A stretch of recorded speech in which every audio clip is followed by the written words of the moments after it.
we're live. Oh, hello. All right, hello. Hello, everyone. Welcome to this stream, You Think Gaming. This is the new game. It's called Wildspace, and it's going to be a wild time. We're going to have a lot of fun, or something very close to it. And there's not a whole lot that I want to say at the beginning. Just want to kind of get going. But the only thing that I want to do before I just start is just like real quickly go through everybody, introduce characters, keep it kind of brief, name and description, and maybe like one sentence that you think kind of captures it, if you can, like the byline for your character, and then we'll just like bounce right into it. So we will start in Roll20 order, which is Miss Gwendolyn. It's always me. Alrighty, my character is Gwendolyn. She is a high elven woman, very tall and lithe, with pale skin, pointed ears. She has waist-length platinum blonde hair, a very angular face, and the corners of her mouth always curve upward, so she is smiling more often than not. Her most prominent feature is her eyes, which are a bright and shining, unnatural golden amber color, and she carries a rapier and wears a wolf's head amulet around her neck. Excellent, thank you so much. That's going to bring us to Crystallum. So I am playing Crystallum, a warforged with various crystals sort of embedded throughout parts of his body. He or they or whatever, they have no idea what gender is, just make one up if you want. I don't know. They stand about 6 feet tall, and they have modified their faceplate to resemble a skull because they didn't choose the pirate life chose them. Excellent, thank you. Vyncent. Hello, I will be playing Vyncent, who is an aasimar. So due to that, he basically looks like a grayscale human. Gray skin, gray eyes, black hair, and to offset all that, he tends to wear very vibrant colors in his clothing. Okay. Nope. Roshil. Roshil, whatever. We'll learn as we go. I'm playing Roshil Satyan, also just called Rosh by everyone in 10 minutes. They are a Fire Genasi light cleric. Roshil has charcoal skin with spiraling cracks that glow from the heat of their internal fire. I can't speak today. In lieu of hair, red flame crowns their head. They wear the robes of their order, white robes with red lining and a shimmering gold interior. Otherwise, just fire everywhere. So hot. Will take us to Bolster. Hi there, y'all. Let's see. I'm playing as Bolster Valentine. He's a mousefolk artificer. He escaped a planet that he grew up on. Probably learn more about that later, but he's kind of brownish white fur, and he's kind of this brutally honest guy who is always working on techie stuff. That's Bolster. Excellent, thank you. See you, Mensch Betty. That'll bring us to Pache. Just kidding. Pace. I'm playing Pace. She is a 6'5" horned tiefling. She's beefy. She's pretty frightening. Her teeth are sharp. Her eyes are slitted like a lizard, and they're a creepy yellowish color, like a lizard. She has a dino that mostly hangs out on her back. Looks kind of like a pterodactyl. He's 5 feet tall. She really likes animals and people, but people don't really like her because she's real scary. There we go. All right, excellent. And I probably should have noted that this is a homebrew world-ish as much as any one of them can be, I guess. We are a universe, and we are in space, and there are spaceships. And speaking of which, our adventure begins as the party is flying away from the planet Bentu. Their cargo hold in their ship, Arcturus, is full, carrying hundreds of bottles of spirits and other substances destined for the glacial anchorage. Unfortunately, the Bentuai, renowned for their brewing across the galaxy, they seem to have drawn the attention of the Purifiers, which is a radical order of ascetic monks who take violent action against any who trade in substances they deem impure and desecrate of the body. And so it seems they've caught wind of your little deal, and just as you begin to approach the arc stream that would take you into the next sector, 3 needle-like starships come out of the black, chasing you and opening fire on the Arcturus, pelting the hull with screaming ballistics that rock the ship violently. And we're gonna go ahead and start initiative. Let's do it. And I should change the music because like, here we go.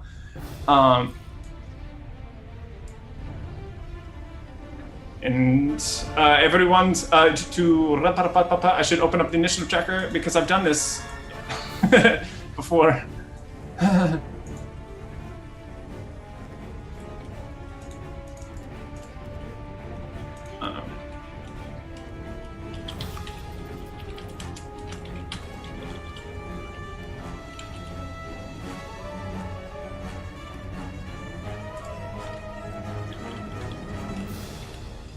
All right. Excellent. How did I do that wrong? You Hold rolled on. with initiative or with advantage? No, I'm supposed to have advantage on initiative. Oh. But the second one was supposed to be captain. All right. I'm Woohoo! gonna do that again. Well, this one is. Oh yes. Also, we didn't call them out. I got an 8 on initiative.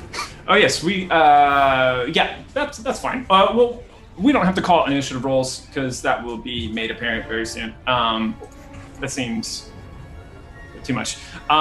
So we're gonna start off the most quick to action, Gwendolyn, as the ship begins to be pelted by these blasts from starships screaming behind you. And I know sound doesn't travel to space, but that's not a cinematic, so screw you.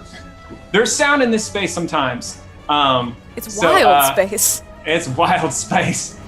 Okay, so there are a couple of different things that you can do in ship combat rules, which we've all not much of us have gone over, but there are 2 railguns on this ship, okay? One on the top and one on the bottom. If you wanted to person one of those, you can do that, or you can help out with technical aspect. You can help out help out with the pilot, or do something else. But those are 3 additional special roles that you can take in ship combat. Okay. I would like to very calmly, because Gwen does everything very calmly, make my way to one of the railguns. Okay. All right. For simplicity, we'll say just they're both. Actually, instead of the top and the bottom, let's just say that they both have the same vantage point for each, because that will make things easier. So it does not matter which one you pick. So you strap yourself in, sit into this seat with this cracked leather, grasping the handles of this railgun. You turn it towards them. What would you like to do? There's a few different types of special attacks you can make, or moves. I'm looking at the rules. I should bring those up too and look at them while we're going over this.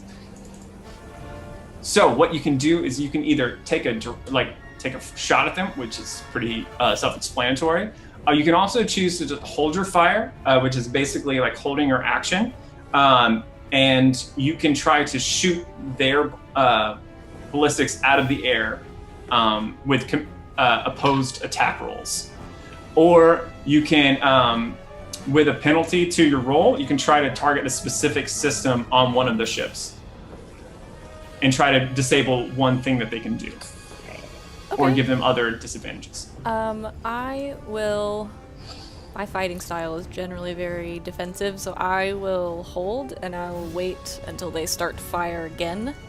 Okay, and cool. Try to use my weapon to protect us. All right, so you activate Defensive Matrix. Nom nom nom. Okay, perfect. So that's going to take us to Pace. All right, counterpoint to calm Gwen. Pace is going to sprint for a railgun. Okay. All right. She does as well. The grips of the handles feel like a little bit small in your kind of like larger hands, but you got it. It feels sturdy though. Good. And then I'm gonna shoot him. All right. So you take a shot. Roll me. Just I get is kind of because you're not proficient in this. No one is. Just do a dex check, basically, which is just like a ranged attack without proficiency.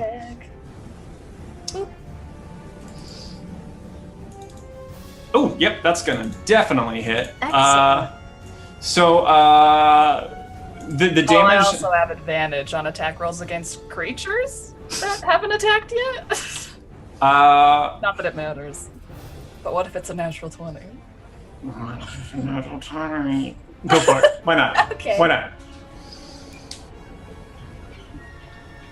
Oh, say the rules. I forgot about saying the rules. Okay, so she rolled an 18 first, which is a great roll. And then she rolled 11. It would. So yes, we'll take the first one.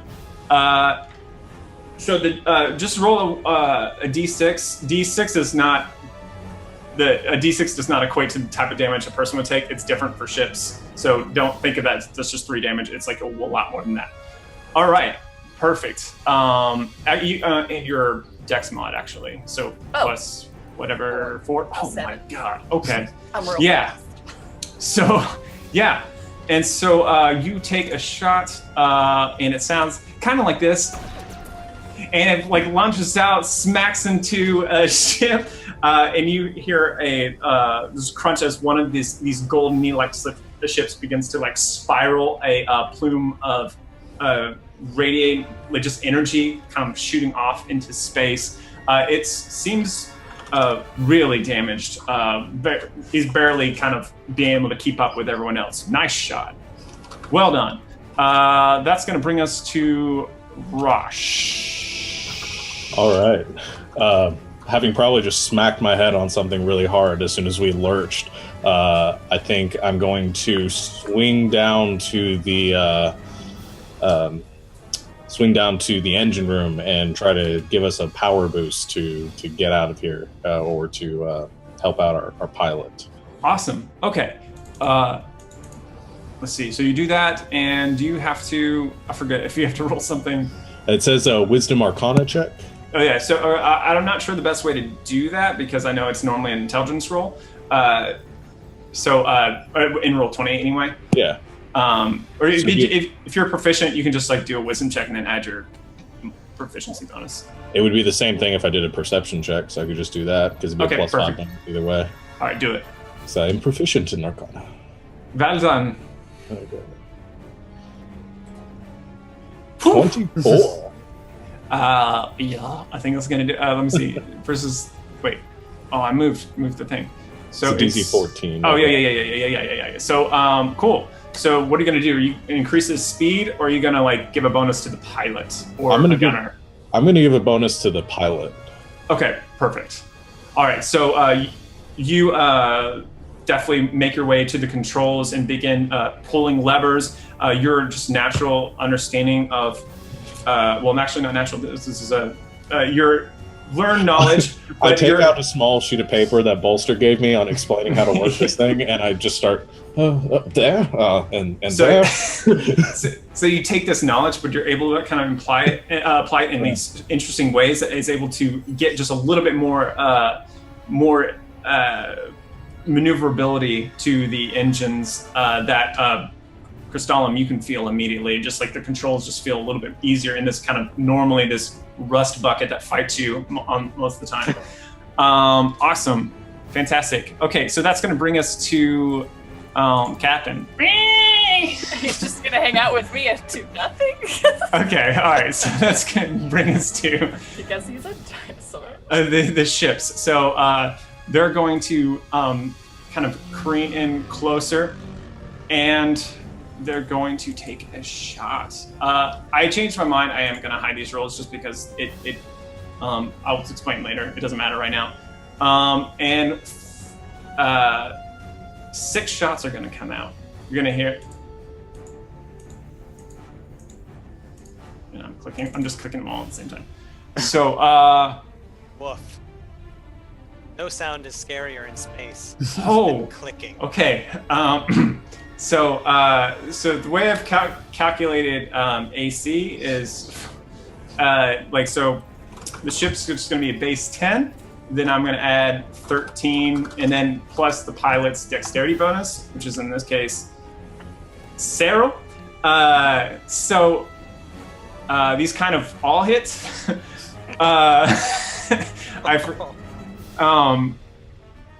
Anyway. So and one of them's a natural 20. Okay, so let me just add up this damage real quick. Okay, so because I'm in the defensive Yep. matrix, I get to use my reaction to I oppose forgot about one that. of them. Thank you. All right, take it. Yeah, go for it. Just roll an attack roll or a dex check. I'm sorry. Oh, that's Yep. 14. That's gonna. Yep, you're gonna knock out one of them. So this one shot, you see it. There's so many that you have trouble tracking all of them, but you see one that's moving like towards your emplacement, and you draw the railgun right in the way. Take a shot, and it smashes into it, and sends kind of a cascading pattern of just fire contrailing out, saving the ship from a devastating blow. At least one of them. The other 5 do hit, however, and. I should have done a macro for this, but okay. 2 1s, 2 4s, and a 3. I'm determining which parts of the ship are getting hit right now. So 2 of them hit just in the front of the ship in the cockpit, and 2 hit in the cargo bay. And one of them hits a gunner emplacement. So for the gunner, both, we'll start with the gunners, Pace and Gwen. These shells smack into you and kind of rattle the hull, but otherwise there's nothing that you have to do. However, Crystallum, and is there anyone else who's in the cockpit currently? Vyncent or Bolster, are you in the cockpit? Actually, Vincent probably would have been considering what he was planning to do. Okay. All right. So I'm going to need you both to roll a con save, and a dex save. So there's not. It's, Hi, buddies. It's only started. Got a 10 on my con save and a 12 on my dex save. That's Okay. a nat 20 on the con save and a 17 on the dex save. Okay, so what happens as these shells slam into the cockpit? The sound just shakes everything, and this loud clanging cascades on off of the walls, bouncing up. And for the time being, or for a round, not for a round, for the next minute, Crystallum, you were deafened. And as the shells hit, also fire begins to burst from the console. You both managed to get out of the way of it before it burns you, but there is now a fire in the cockpit that you will need to contend with. Vincent, you're fine on both of those. You managed to cover your ears in time and avoid the flames. So, cool. That's their turn. Oh, and you all hear sounds of the cargo hold kind of shaking in the back. Okay. is there anything that, for simplicity, I'm actually not. Let's not do animals or mechs on separate initiatives anymore. Let's just stop that right now. So I'm gonna put your actually. Yeah, I'm just gonna. Are you even on here? Did I skip you? No, you're not even on here. So you can take the MySpace thing for your initiative. Okay. Yeah, that'll work. All right. So I'm gonna put your name. No, I can't put your name on there. All right. So you're going now, Bolster. That's fine. Okay, so Bolster is probably gonna yell out something like, "Oh God, it's hotter than a pepper sprout out here," or something like that, and he's gonna run over to the, probably to the sensors console, and he's going to attempt to jam the enemy sensors. Okay. An intelligence/arcana check. Yep. That seems like that will do. Oh, is it a contested roll? Yes, it's against. It's versus the opponent's maneuver defense. All right. I need our defense. Nope. Not even close. All right. So you're just like a little hacker war, like, or whatever it is. Yeah. All right. So what does that do again? The target's next attack roll is made at a disadvantage. Okay. Good to know. Perfect. Then that's going to take us to Vyncent. The cockpit is half on fire, and Crystallum seems to be a little bit shaken. Okay. Would attempting to perform a jury rig also take care of the fire, or would the fire be its own action? For all these actions, just remind me what they are, because I'm also I'm as new to them as you are. Yeah, jury rig is Wisdom Arcana. And yes. Sorry, just read it. Yes. Let's see. Wisdom, Arcana. I would take like a different proficiency other than Arcana as well, but we'll say that. I'm good with Arcana. I'm just wondering if I do a jury rig, is there still going to be fire, or would it take care of that as well? Well, we'll see what your roll is. But yeah, no, I would imagine that probably so, because the ship runs on magic. So if you're like manipulating it in a way that we could make sense for you to be able to at least stop the spread of the fire, if not get rid of it completely. All right. So let's see. That's +1 for wisdom and +2 for proficiency. So 1d20 +3. That's a nat 1 for a total of 4. I want to burn you. I want to burn you a little bit. I kind of want you to. All right, I'm going to burn you. I'm just going Can to burn you a someone little clip bit. that line? I just want that. I kind of want to burn you.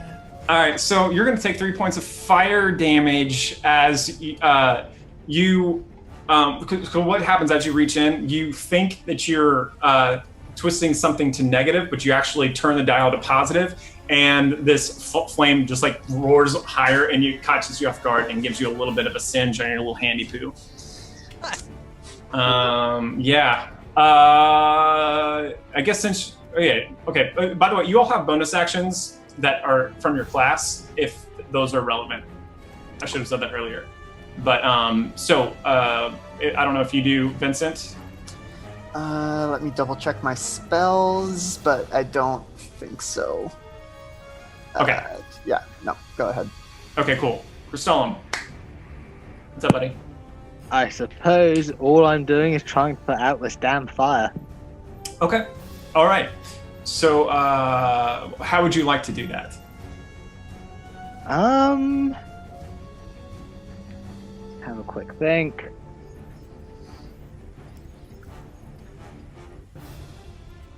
I could just dump on it, but that'd probably be a bad idea. Okay, if for example I just like fired like a ton of cold energy at it, would that probably stop the fire? It would stop the fire. Okay, I'm guessing there is some kind of like fire safety thing nearby, because it would be dumb not to, even if it is just a fire blanket of some kind. You could probably find a blanket. I would say this ship is not necessarily the up to code, let's say. But we'll give you. So we'll just let's just do a survival check. Just whatever's at hand. around you, you can apply it to put out the fire if it's sufficient. Okay, give me 30 seconds to just double check something. No, okay, none of those apply. Do survival. 20 total. Oh, yep. Okay, so yeah, let's say that you take one of the. there's 4 seats in the co-pilot thing. You just like rip off one out from the bottom, and you like take the leather and just like start smothering the fire and slamming it down, and you manage to stop the fire before it encroaches any further and damaging further systems.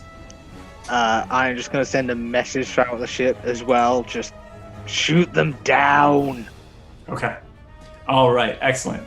So, as that message goes through, you all slip through the arc stream that sends you from one sector to the other, and the world around you begins to change, all in that classic way it does. Like all like this, the starlight comes together into this vorpal tunnel, and you start careening through it. The ship's behind you, still following you, but by the end of the next turn, you should be on the other side. That's how quick this goes. But we'll go to Gwen.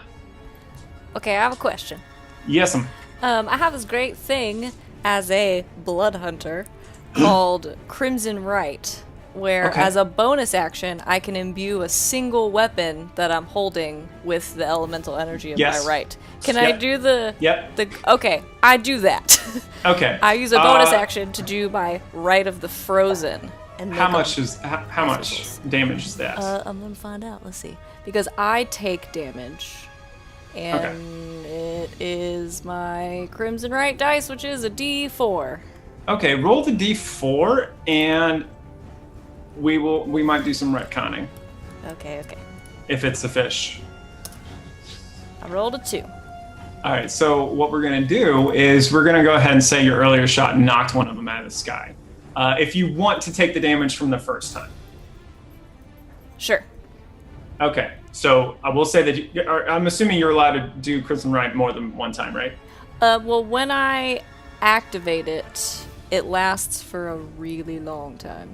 Okay, cool. So we'll say it lasts for like 8 hours. There's only 2 following you right now, and you still have Crimson Right activated. And so you can shoot again. All right, let's do it. Or defense. No, actually, I'll shoot him. I shouldn't have retconned that because I'd let you guys get hit 6 times when you took one out of the sky. We'll just say, we'll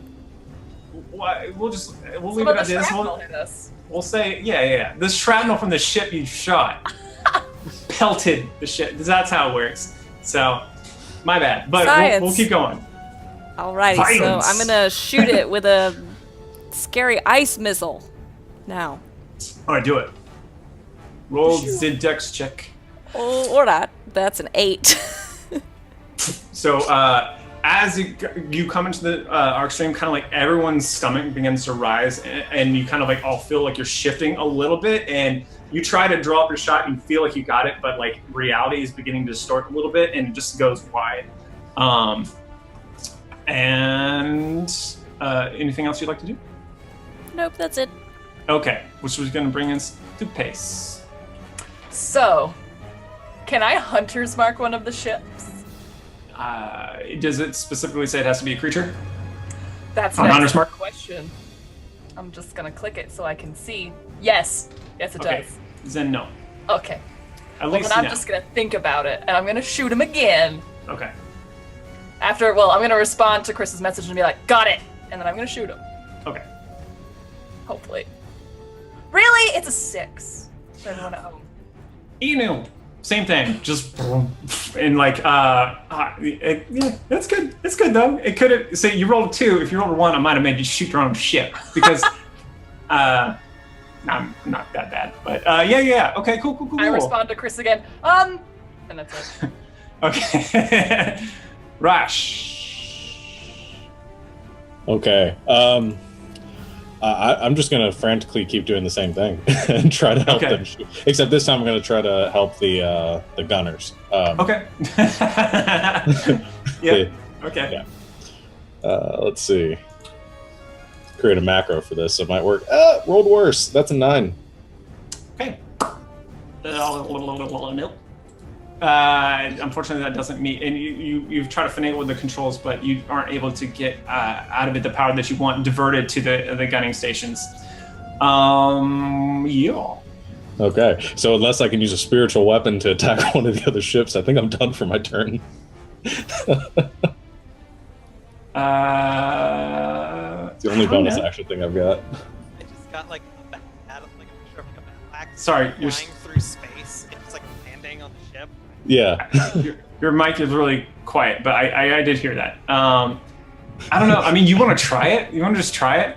Why not? Yeah, why not, man? Just go for it. Because like, I don't think that would probably do much damage to the ship. But if you could maybe get it to, can it go through solid objects? Do you know? I don't want to open this door at all. But like for this, we'll say, all right, let's just roll. If you roll really well, we'll do something cool. Yeah, might as well try. Yeah. Okay, I've never rolled a spell in here before, so we're gonna see how this goes when I just click it. Nope, that's only a 9. No, yeah, that's not going to do it. So, so you create what kind of weapon did you create though? Oh shit! I think it would just be sort of an identical spear to what Rosh wields, and just trying to spear like through the glass of the ship, or trying to get some sort of sensitive implement.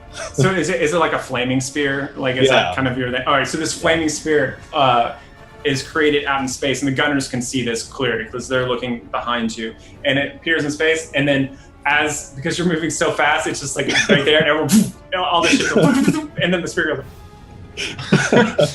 And 20 feet per round, it really tries to keep up. So it's just like, matched it. Oh, what? Like it's like about to go, and then like a baseball bat just. But yeah, perfect. Okay, so that's gonna bring us to. I'm gonna delete captain from this. The ships. Which are going to take some shots. That's not fair. The ascetic monks that hate are going to take shots, and then they're going to crash into each other and die. And just that was the remember game. that it's at disadvantage. What is? Oh, there's shot. Thank you. So yeah, I'm gonna do all the shots at disadvantage for. I'm probably not gonna do that in the future, but I'm doing it right now. 1, 2, 3, 4. Okay. One careens wildly out. Actually, two miss, but 2 hit. And we'll see what gets affected.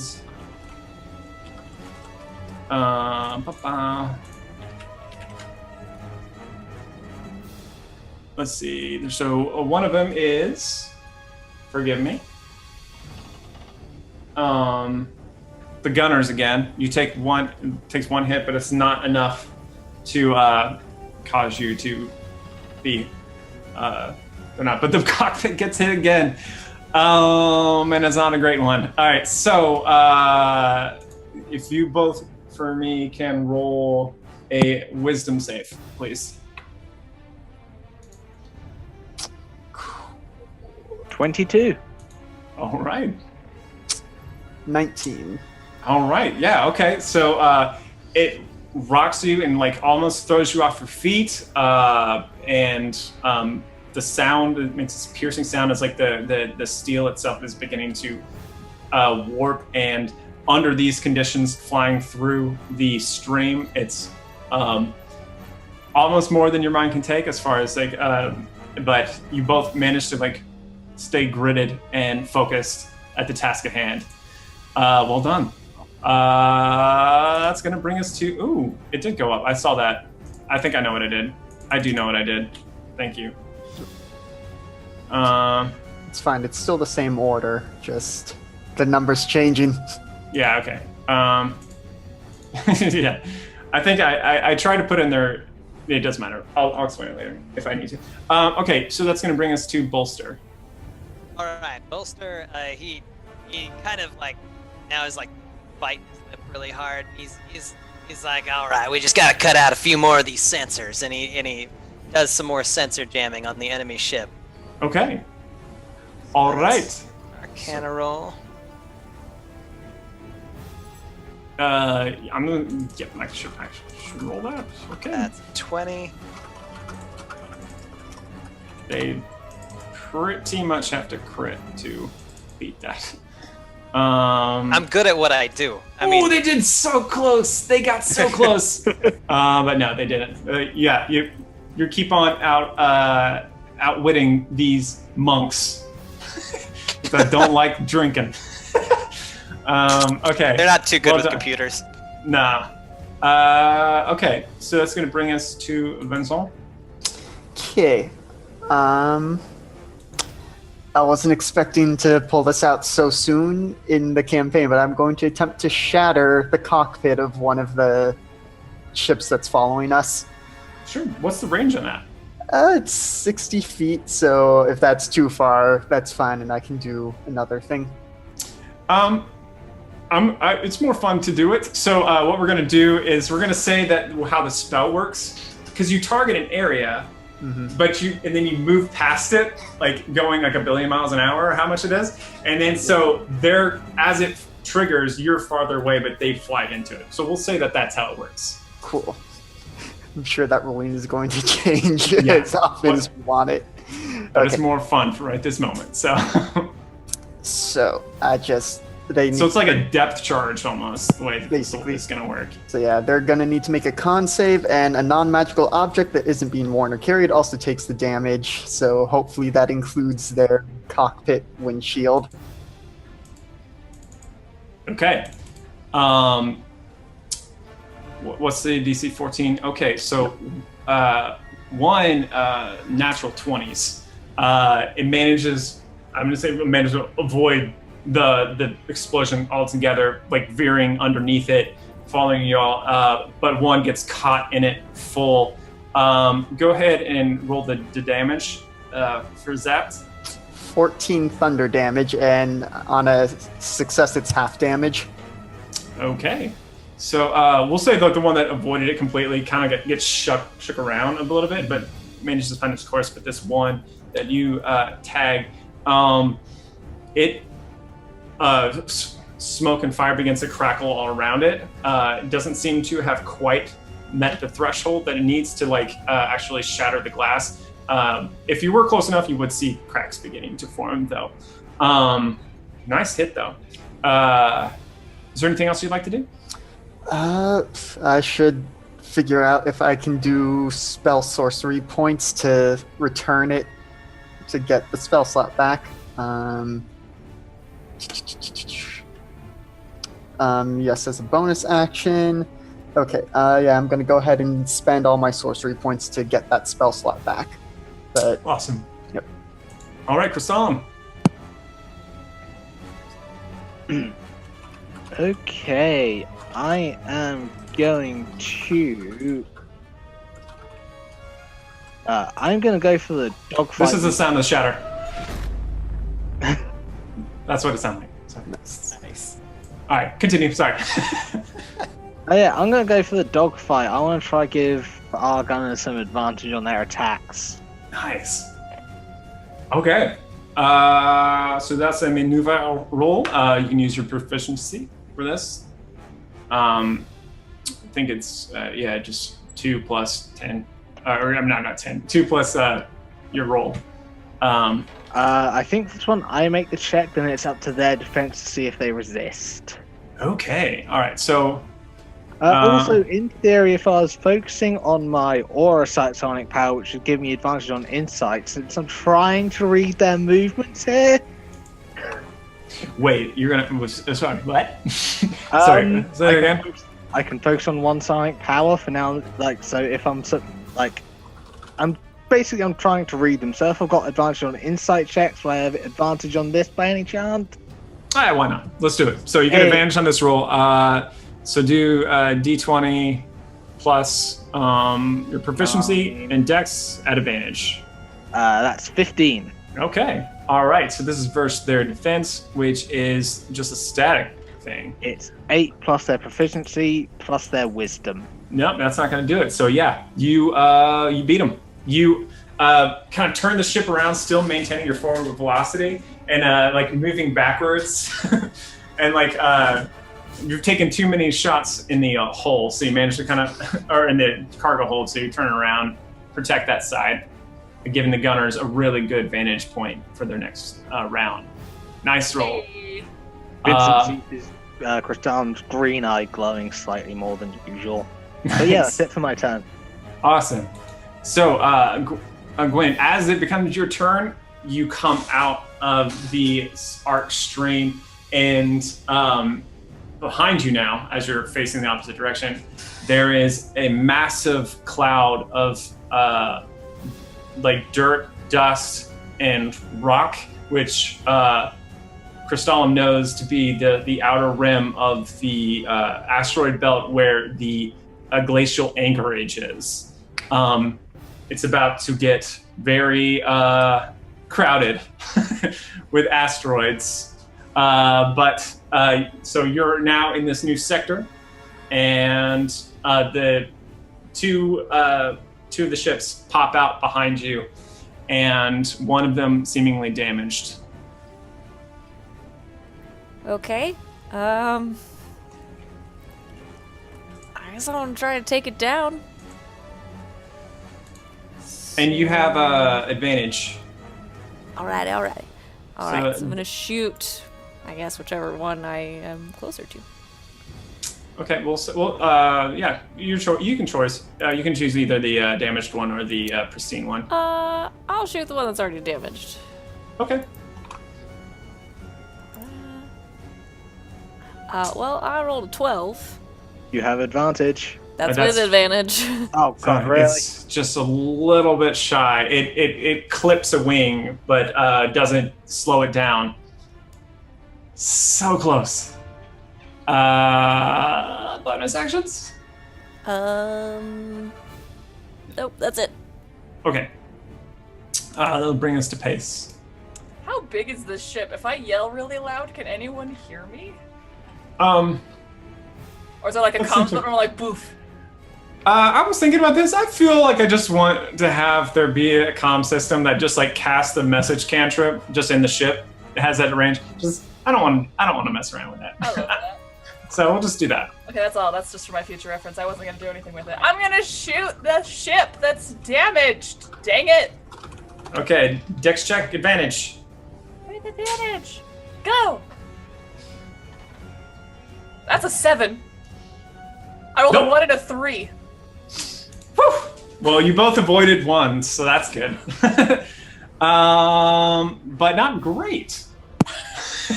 I just looked over, push the comms, and just start swearing. Okay. Lit. All right. So, bonus actions.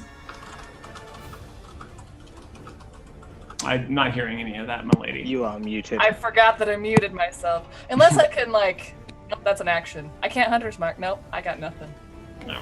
Okay. All right. So that's gonna bring us to Rush. Okay. Since we have comms, I'm gonna hit one of the comms and be like, "Is anyone hurt out there?" I can't hear you actually. So. Oh, Stefan. Swearing. no? Swearing. I said message, so we'll see you can telepathically hear it. Oh. And now that I'm saying that, I'm like, Defin's not that interesting of a condition in this ship. So, We'll workshop it. yeah, we'll workshop it. You'd hear Vincent say, just a light burn. I'm okay. All right then. I'm fine. I know he's coming. Would the message reply have had to have been in the accent if it's mental? Yes. I'm going to make one last attempt to try to give our gunners a little bit of extra juice and hopefully not screw this up. Okay. Yep. 15. Well done. So, learning from your mistakes from last time, you managed to divert extra power into the railguns, and instead of advantage, I'm going to say that you all get 2 shots when it comes to turning again, because you've like this energy build up as the begins to move faster. But before it gets to your turn, I'm sorry. Did you have a bonus action? You want to try the spiritual weapon again? No, I learned from the first one. I'm just Okay. in case anyone needs real bad healing. Actually, what I'm going to go ahead and do is I'm going to see Bolster probably has got things down here. he said burn, so I'm gonna run to the cockpit and kind of put myself in a position to maybe help with a fire because Cool. I feel like I'm good at that. Yeah, you are. Okay, cool. So 4 more shots scream through the space. Wow, space. Disadvantage. Oh, thank you for reminding me. Wait, that lasts for 1 round. Or did you No. did you just do it again? I He forgot. repeated it. That's right. You did. No, I'm kidding. It's like I'm really angry about it. Okay, 1, 2, 3, 4. He really wanted to burn us all. 2 miss, the 2 hit. Nice, because some of those damage rolls are insane. So good job. And it looks like, jeez, these guys don't hit the middle of the ship. They once again the cockpit takes another hit, and so does the cargo bay. No! Not my drugs. Not my babies. Okay, so I'm going to have Vyncent and Crystallum roll 1 more save, and we're not going to do one of those because that's but boring. We're going to do a Constitution save. I'm good at those, yes. Natural 1. Okay. And I got a natural 20. All right. Oh my gosh. Christmas in September. Okay, so Crystallum, as this shell slams in, you and Vincent kind of get thrown out of your chairs and up into the ceiling. Your head connects with the top, and you don't take hit point damage, but you are stunned for a turn or for this round. And Vincent, as you fly up, you manage to catch like a hand onto the seat and put your legs up and somehow cushion it, and like fall back down without taking any damage at all. Like, it's really weird. I don't know how you did that, but you did it. You and hear it the was loud bangs Crystallum connects with the... and the Crystallum just flumps in a heat as it kind of like his green eye just kind of like dully pulsing. Yeah. Okay. So that's your turn, which brings us to, or that's their turn, which brings us to Bolster. All right, Bolster is like, all right, this ain't working, and he turns around, and I think he jogs over to where the engines are, and I think he's going to give us a little bit, or actually, he's going to try and give like a boost to the guns. Like, he's ready to just end this. So I think, let's see, where is it? Is it power boost? Is that what I'm looking for? Sounds like a thing. Yep. Okay. Cool. Yeah. Wisdom Arcana. Oh, Bolster failed. Nope. That's not going to do it, unfortunately. This is something that you've tried before, but unfortunately, you weren't aware of what Rosh was doing in the way he was getting more speed and power to the guns. And so what you did kind of wasn't... You were trying to divert power through a line that was already resonating with harmonic energy. Some sort of science fiction. And so, so it didn't work for you. I'm sorry. But the good news is that it's not your turn anymore. And it's Vincent's turn now. Great news. The best news. Yeah. So, Vincent, you land deftly on your feet somehow, you cat of a man. Sure. Let's see. Seeing that it almost worked last time, I'm going to drop another shatter on him. All right. To do it. Makes me sad that I don't roll for this, and so there's no chance of wild surging on it. Hold on. Let me do this real quick. Because that's just a fun sound. Let me do saves for them real quick. So yeah, another DC 14, and it's going to be half damage on a success. Oh man, yeah, no. They both take it. They both take it. So Come on, big numbers. 13 thunder damage. Nice. So the one you damaged earlier, they both fly through this depth charge that you essentially left for them, and the one that was already damaged, like it completely shakes apart, like the wings spiral off, and a loud explosion as just this column of fire as it kind of travels out into the meteorite. But the other one manages to hold together, though it is severely damaged. And you enter the asteroid field as your pilot is stunned. so I was hoping to get rid of him. Yeah. So you can't really do anything, but do you want to have like any internal monologue for your turn? What am I doing with my life? How did I get here?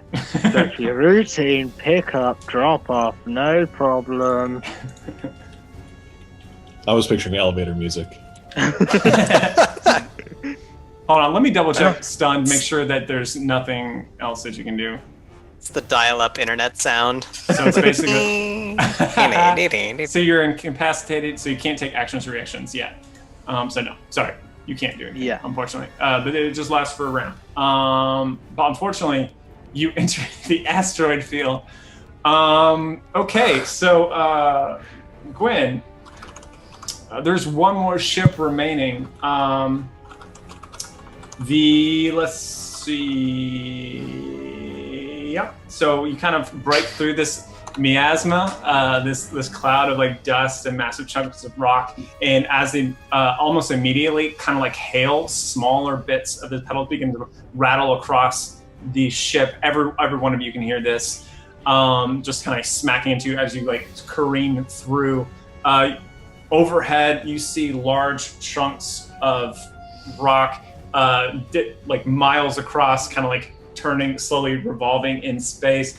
And you also see the hollowed out husks of destroyed ships also falling in pieces around you. And yeah, it's not great. It's not great. There's a lot of stuff going on. So what are you gonna do? And this monk, he's determined. He's like, no one can have a good time. This guy. I would like Please. to. I get 2 shots, right? Because of Yes, you do. whatever You get 2 shots. the cleric did. Don't know what you Yep. did. I'm gonna take my 2 ice shots Okay. at him. Oh, but not with advantage. So let's turn that off. Well, that's a 1.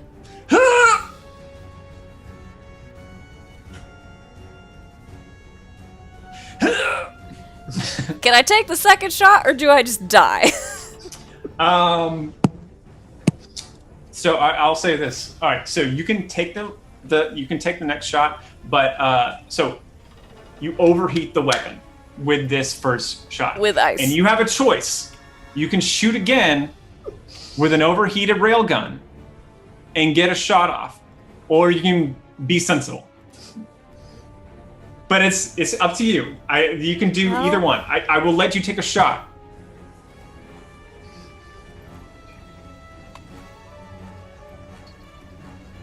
I'm gonna do it. I'm gonna shoot it. I do it. I do have some ice energy kind of infusing the gun, and so Yeah. I'm gonna take that risk. Okay, do it. I rolled a 9 again. Okay. The railgun explodes. Just the barrel just like splits open like that, and the shell kind of like careens off, smacking into a one of these kind of skeletal ships that are kind of floating by, and it explodes, sending dust kind of like away in space. It looks really cool, but yeah, your railgun is busted. Pace. Oh dear. No, I'm just kidding. But I am going to shoot that. I'm gonna shoot the guy. Okay. Guy! We're just trying to make an honest paycheck, guy. 19. Yep. Yes. Okay, and do another one, just for... Oh. Okay. And are these an advantage? No. They shouldn't be. They shouldn't be. I don't know why I said that. They shouldn't be. So they both hit. Yay! They both strike the vessel. You turn over, line up the railgun. Unlucky so far, but you're starting to get the hang of it. Where the two projectiles hit in this kind of needle-like ship. Needle-like, you say. Needle-like, but they do have little wings in the back. Oh, cute. I would like to hit it in the back, so it's like, oh no, and like goes spinning, and then it like kind of spins, and I like shoot it in like the needle part, and it goes like long ways. Nice. Okay, so yeah, you hit it in the back of the engine, and it starts like spinning wildly like a gyroscope or something, and then you train it, and then just like go total Zen samurai.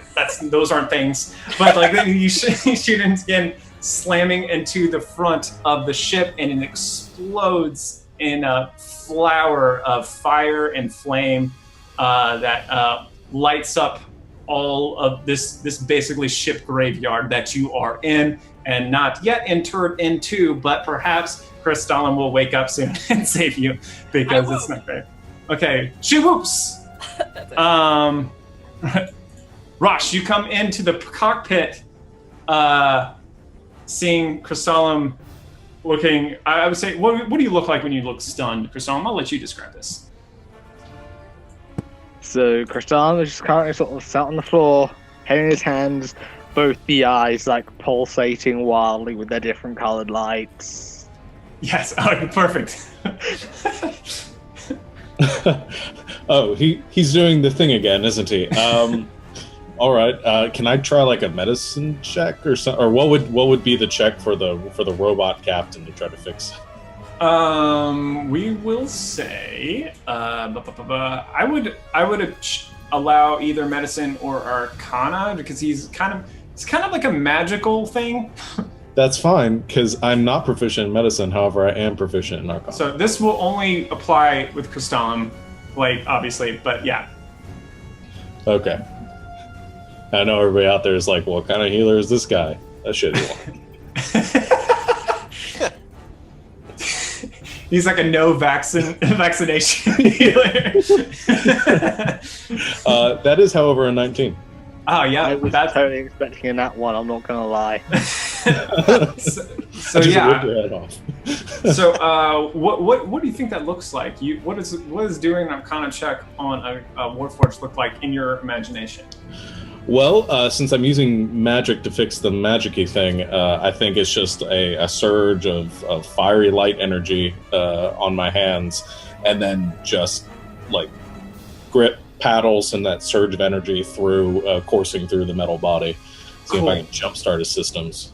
Perfect. So as that happens, Crystallum, you kind of come back online. Where you're not a robot, but you know that you can just become aware again, and you're still holding. My concussion is gone. Yeah, you're still holding the choke of the ship, and you see before you unpleasant sight as these miles-wide asteroids are beginning to bring towards you. You know the glacial anchorage. What keeps it safe is this field, and it is incredibly dangerous. However, you are familiar with it. You kind of know how to navigate it. So I will give you some checks at advantage to fly through this. Okay. We'll do nature.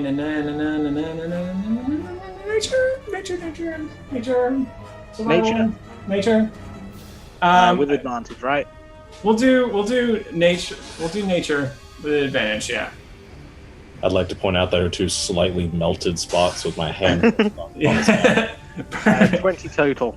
So yeah, perfect. So you make your way through, and for viewers at home, nature also is like, I'm also using it to mean like astrophysics because that is to nature. TOO. It's nature 2. Yeah, nature 2. 2.0. 2018 fall holiday. Anyway, I don't know what I'm doing. Anyway, Crystallum, you take control of the ship, snap up, and you like pull the ship aside, and it begins to like shudder. it seems like your ship has taken a lot more damage than you thought, and so it fights you, but you manage to find an opening through the kind of this morass of devastation. You even know amidst the wreckage and amidst the asteroids, there are also trip lines and landmines and just floating different booby traps that are meant to do what they do and destroy things. But you know where there are roughly, even though it doesn't move around a lot, and you manage to make your way through and you break through into an opening. We're gonna drop out of initiative. We're gonna drop out of this chase music, and we're going to emerge as before you approach the glacial anchorage, which I'll describe it for you real quick. So first off, I think you all probably have heard of this, if not from another source, at least from like Crystallum, who probably brings it up. This is basically a haven for scumbags in the galaxy. It's also sometimes called the Necklace. What it is a field. This part of the asteroid field has been joined together by a river of ice that is connecting all these different stones in kind of this helix pattern that's kind of spiraling around. And along these blue rivers of kind of ice, there you see like thousands of lights twinkling from this city that lies before you. And when you see that, you've heard that people call it the necklace, but then when you kind of see that, you're like, oh, okay, I get it. But there's also like the saying, like, the necklace is but a lovely noose. So you're also on guard a little bit as you approach. Crystallum, actually, did anyone want to do anything in transit before we land you? Going around using the mending cantrip on whatever it's effective on. Okay. Trying to repair as much damage as possible. I just send a message through asking someone to please check on the cargo hold. Okay. I sprint to the cargo hold. Okay. If it's Pace, make sure she checks on the non-living cargo. I hit the computer. No. So I did not know that your animals were in the cargo bay when I did this. Where else would they be? I don't know where else they would be. I don't know. Your room. Dead? That's where they belong. Did you not put your animals away? I put my animals in a place where other people can view them. That is why it's so hard to have roommates, Lindsay. Sorry. No. Everyone They're loves all my dead. animals. Well, they're gone Say now. that. I don't even know who they are yet. I don't even know what I have. Well, someone left the door open, Lindsay, because you weren't paying attention. You left them just rubbing around. I was trying Okay. to defend them. So, we'll just say, let's say, all right, your animals are there. Uh-huh. That's really ominous. We'll say your animals are safe. There's Okay. might be a few that are mildly concussed. You're probably going to have to mend some of them, fix a broken wing or whatever. It's gonna take some doing, but they are alive. There are no ruptures in the hull, so there's no wild space getting in. However, as you check on the cargo, many of the crates have been fallen over and smashed open, and the room reeks of booze. Ugh. And it's a very powerful scent. And also some of the other stuff that's not booze is ruined. It does seem like more than half is still okay, but you lost a lot of the delivery. So to my animals, I pet a few of them, and I'm like, "It's okay, Mama loves you. Mama will be back." And then I go look at the booze. I'm like, "Oh." Can I attempt to press the combination of prestidigitation and mending the booze back into the now mended bottles? no, let's see that prestidigitation, because I don't know how you're gonna make that work, buddy. Glow stick. Glow stick. The booze is broken. I mean, you can use prestidigitation to clean up stuff, I don't know if Yes. that just makes it go poof or how it gets cleaned up. But so there's prestidigitation and then mending. Okay, so you can fix the broken bottles. Mm-hmm. You cannot, and you can clean up the booze. You cannot put the booze into the bottles. You know what we can put in the bottles? Water. As long as I don't check those bottles, they don't need to know anything happened. That's true. That's definitely a good idea to send like bottles of water to people who are expecting the boozes. Y'all know we got a business to run right here. We can't just be doing all this garbage by like putting water and stuff. Like no one's gonna trust us after that. Yeah, plus that would be lying, and we can't do that. I'm sorry, is everyone in the cargo hold? Comms button. Hey, and like, yeah, Pace has been leaning on the button that's like sending shit. That's 100% likely. To them. I just want to land. Like, I'll land. They can do their own thing, and I'll deal with the mess. Okay, so that was for more of me joking around. Are you all actually in the cargo room right now, like joking about this? I'm sure I would have told them. I'm not joking about this, but discussing. Yeah, I would have pushed the button and been like, guys, the cargo is broken. Okay, so you've been did you bother to mend the bottles, Vincent? Yeah, because in the worst case, I can just stockpile them for when I eventually get a glass furnace thing and use them for materials. All right, cool. I'm standing at the entrance so I don't set the fumes on fire with my hair. Bolster is outside of the ship, inside of Samathes, trying to like mend little pieces of the exterior just while we're flying. Sure, we can do that. All right, so should I just add a bunch of bottles to my inventory or something? Are you carrying them on your person? No. Vincent's too weak for that. He's already nearly heavily encumbered. I'll get a handout for a party inventory. That we should probably have a ship cargo handout. Okay, hold on. Just a second. Be patient. Just kidding. Let's see. Edit. Players' journals. All can be edited by all. Okay, so. I ignore the damage for that. So I threw something into the crew. That was a working thing. I was gonna work with very large amounts of damage. I'm like, I'm just gonna have ship damage. Mean it's a different thing. Okay, so you have one railgun now and an arc blade engine. Okay, so you can put all your bottles in there. So, discombobulated. That was so much fun, everybody. That was awesome. That was pretty cool. So you, as you land your craft in a kind of a clearing of ice in this part of the necklace that you know is near your contact, you like their engines roaring begins to subside. And this really disconcerting clanking noise, things that have come loose that really, really shouldn't, is like kind of making you all really nervous as the ship kind of settles down. As you are mending the mending that you all are doing is making a sort of cosmetic difference, but there are other parts that still, a lot of the metal is rusted, and a lot of it needs newer parts to it, and some of it just like can't come together. It's just like too much for mending to take care of.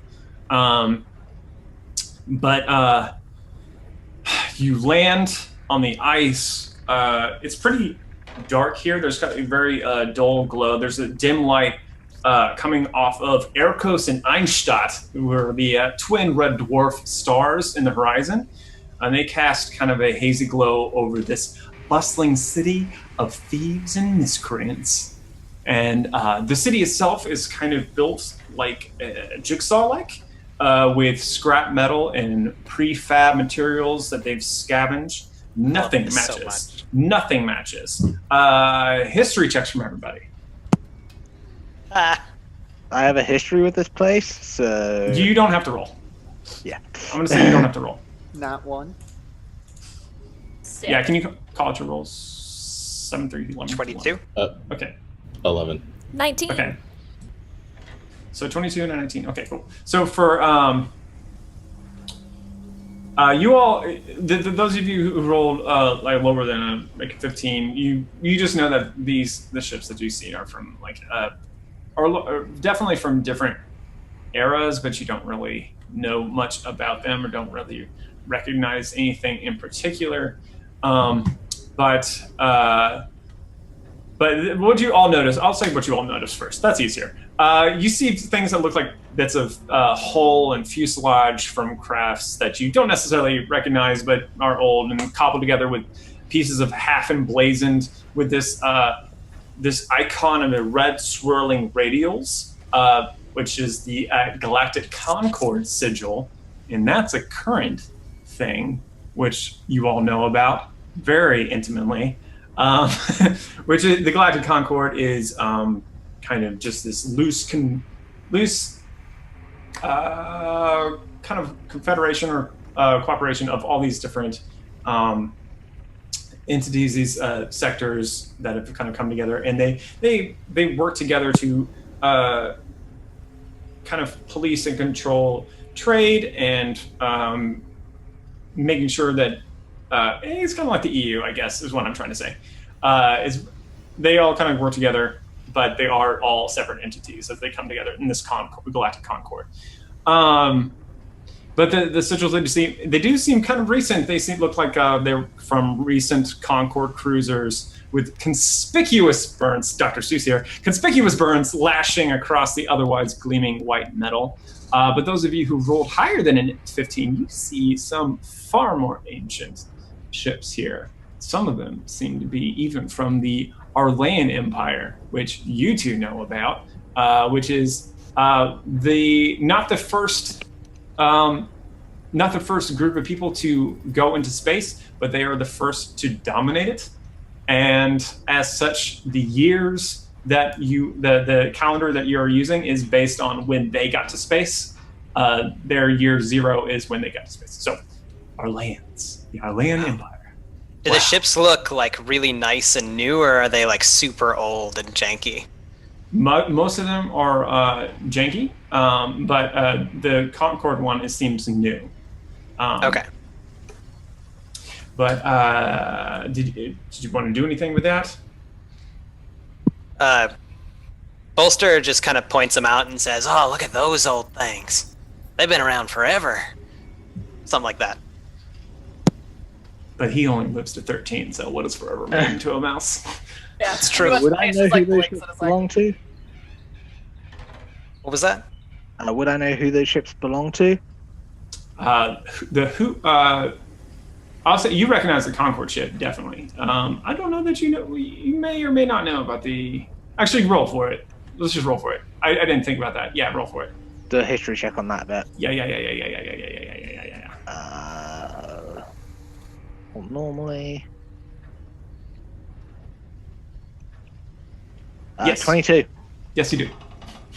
Okay. You Like to get more specifically, do I know who they belong to within the anchorage? Or these the way this is it's almost like a wall. It doesn't seem to be necessarily owned by. There might be an individual that owns this port, but okay. you're not entirely sure like who owns these parts of the ship, that sort of thing. Yeah. 30. So I thought it was 13. Thinking of Era Coker, I think. Okay. So as you all are kind of like, I guess, are you exiting the ship as you land? Before we exit, it's just right. Remember, don't piss anyone off. Don't get in anyone's business. No one will care if you get stabbed. I might object to the stabbing bit, but noted. if anyone takes a problem with me, then we'll have a problem. I won't try to cause any. Sure you won't. I believe know. you. I know you can all hold your own. Just try and keep it cool. That won't be hard considering the weather. And then I open up to the full force of the weather outside. Yeah, and this just shockingly cold wind flows in. Oxygenated though. You can breathe out here. Apparently, there's something about the nature of this ice where a very thin atmosphere kind of hovers just above it, but it's blisteringly cold. Might want to bundle up, get a sweater and a scarf. Are you always warm, Rosh? I would assume so. I assume it's like Game of Thrones reference. I assume it's like Melisandre and Game of, like just walking around in the cold, like there's no big deal to it. But that's yeah. Okay. And if anyone makes a Frozen reference, I'm just gonna end the call right now. No. The time was past. It was earlier. But okay. So so we'll say even you feel a little. You're like, this isn't great. But you feel comfortable. Everyone else is needs to like bundle up. Pace is super bundled and super miserable. Okay. So as you all disembark, deplane, spaceship, as you all de-spaceship out of your spaceship, greeting you, kind of coming through this like a little bit of a mist. There's a little bit of a thin fog that's like going over the ground and the ice. A figure approaches you, kind of wearing a hood. You can all of you can tell it's walking with something similar to like a limp or something. And as it approaches, and like the lights, all the like sparkling lights that are kind of like in these strands that are kind of going across like the walls and connecting buildings in the distance, you see a white-scaled dragonborn. It ambles towards you, and when it comes closer, you see its face, noticing that the scales on half of its face are missing, revealing black and red bubbling scars that snake down the left side of his face and neck, disappearing beneath his neckline. And the left sleeve of his tunic hangs empty. He regards you all with pale eyes, as the rusted, smoking Arcturus behind you. At this moment, a large piece of paneling falls off and clangs into the ice. I'm gonna have to fix that later. Maybe some of you are startled by that. I don't know. That's up to you for your character. But and like this is like sound like kind of chewed ice as like cracks begin to form from the panel that just fell off. He's like, "How did you manage to get here in that?" Well, it weren't easy. But it was fun. To be fair, it didn't look like that when we left. Yeah, running from the monks helped with that one. Monks. Did you meet the purifiers? Yes. What a bunch of buzzkills. I don't know. It's good to see you, Crystallum. And before you standing, Hecrus, your old buddy, your old pal. I'd give him a hug. He hugs you with one arm, kind of like, but in front of him. He doesn't want to get poked by your crystals. He's like, "Do you have the delivery?" Delivery's inside. It got roughed up slightly, but we can work out the payment. What do you mean, roughed up? Some bottles broken, some stuff slightly spoiled from spillage. Well, we will do a new tally, and we will figure that out. But I can still sell whatever remains. So he's going to tally up, and for all the hits that you took, you lost an amount of gold. So I did the math for you, and you managed to make from this deal 600 GP. Hey. It was a lot more, and now it is 600. We took a lot of hits. I did my best. Okay. So, okay. It is 8:30, so I'm thinking we're going to take a break right now. But before we go take a break, I'm going to say a couple things. So, you've arrived at this, I know it's not a space station, but this asteroid city of lots of fun. And we'll go over some of the different things you can do there. But your ship is heavily damaged. You've got some money, like from that you all each bring to the table, and you've got 600 from your crew funds. But you'll probably need to figure out how much you need to get things fixed to get back in running order. And then your task will be to, I mean, if you want to, you don't have to fix your ship, but I'm assuming you want to and get out of here. Nope, this is where we live now. Yeah, I know. So think about some different things you want to do. I'll just like say a few possible things that there are here. Let me find my thing. Normally I want to just do this out of game, but I want you all to think about it. The first session with the sandbox thing for me, I feel like it's like I'm just waiting to see what you guys latch onto. So I'm being a little bit. Gosh, where did I write this thing down? Okay, all right, here we go. All right, so there are different things. There are casinos here. Okay, there are weapons dealers. There's blood sports. There's there's races of different kinds. Maybe dinos. We don't know if they have them here, but there are definitely solar sail races that happen in the canyons. There's probably, I mean, you're in a hive of scum and villainy, so there's probably people who would be happy for you to do things for them and pay you for them that may or may not be untoward. But just think about it. Think about like what your group would do to try to solve this little problem. But we got Gamaster. Hi, Gamaster. And yeah, so let's take a break. Let's keep it brief. Let's do 10 minutes. I want to say 5, but let's just do 10 minutes. Let's be real. I want you to shoot for 5, and then we'll meet in 10. How's that? So 8:50. Yeah, that's right. That's math. 8:50. We'll be back, and we'll continue. All right.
welcome back.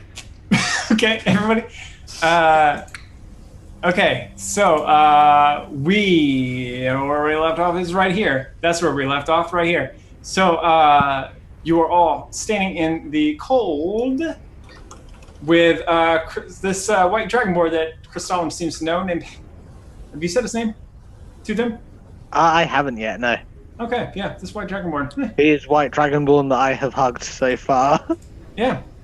How many times have you been seen hugging anything, Crystallum? Just by these with you, these 5 with you, have they ever seen you hug another thing? They have not. This is the first time. Okay, all right. Are you sure that knock on your head didn't do more to you, Chris? This is an old friend of mine. His name is Arcturus. We've served on a ship together before. He is the source of our contract and hopefully not just transporting goods. Hmm. Well, it's very nice to meet you, Arcturus. What happened to your face? Experience. Pace, that's not polite. I meant it nice. It looks nice. Which half? This one. This scarred one. He doesn't think that's serious. But he's also used to this kind of thing, being a pirate of sorts. So he's like... She's super not charismatic, so she's like totally serious, but... He's like, well... Do you have a place that you want to stay? On Well, we got the some work to ship? do first. Who am I responding to? What? Sorry. Go for it. It's like, we have rooms on the ship. Why do we need to pay for room and board here? So you Yeah, said, that sounds like and he fun. looks at your ship. He's like, There's another panel just full of the side. yeah. Actually, one of the landing gears just like buckles. Like, I'm gonna you can still sleep there. You can still sleep there. It's just a fun comedy moment. Yeah. Well, That is a hammock. we can stay on the ship, but it is quite rude to refuse someone's hospitality. I was not offering. Well, then we can stay on the ship. Arcturus has a stake in one of the nearby inns. He was just inquiring for a friend's benefit, no doubt. Yes, they're the most popular of all of them is the Casino Flush.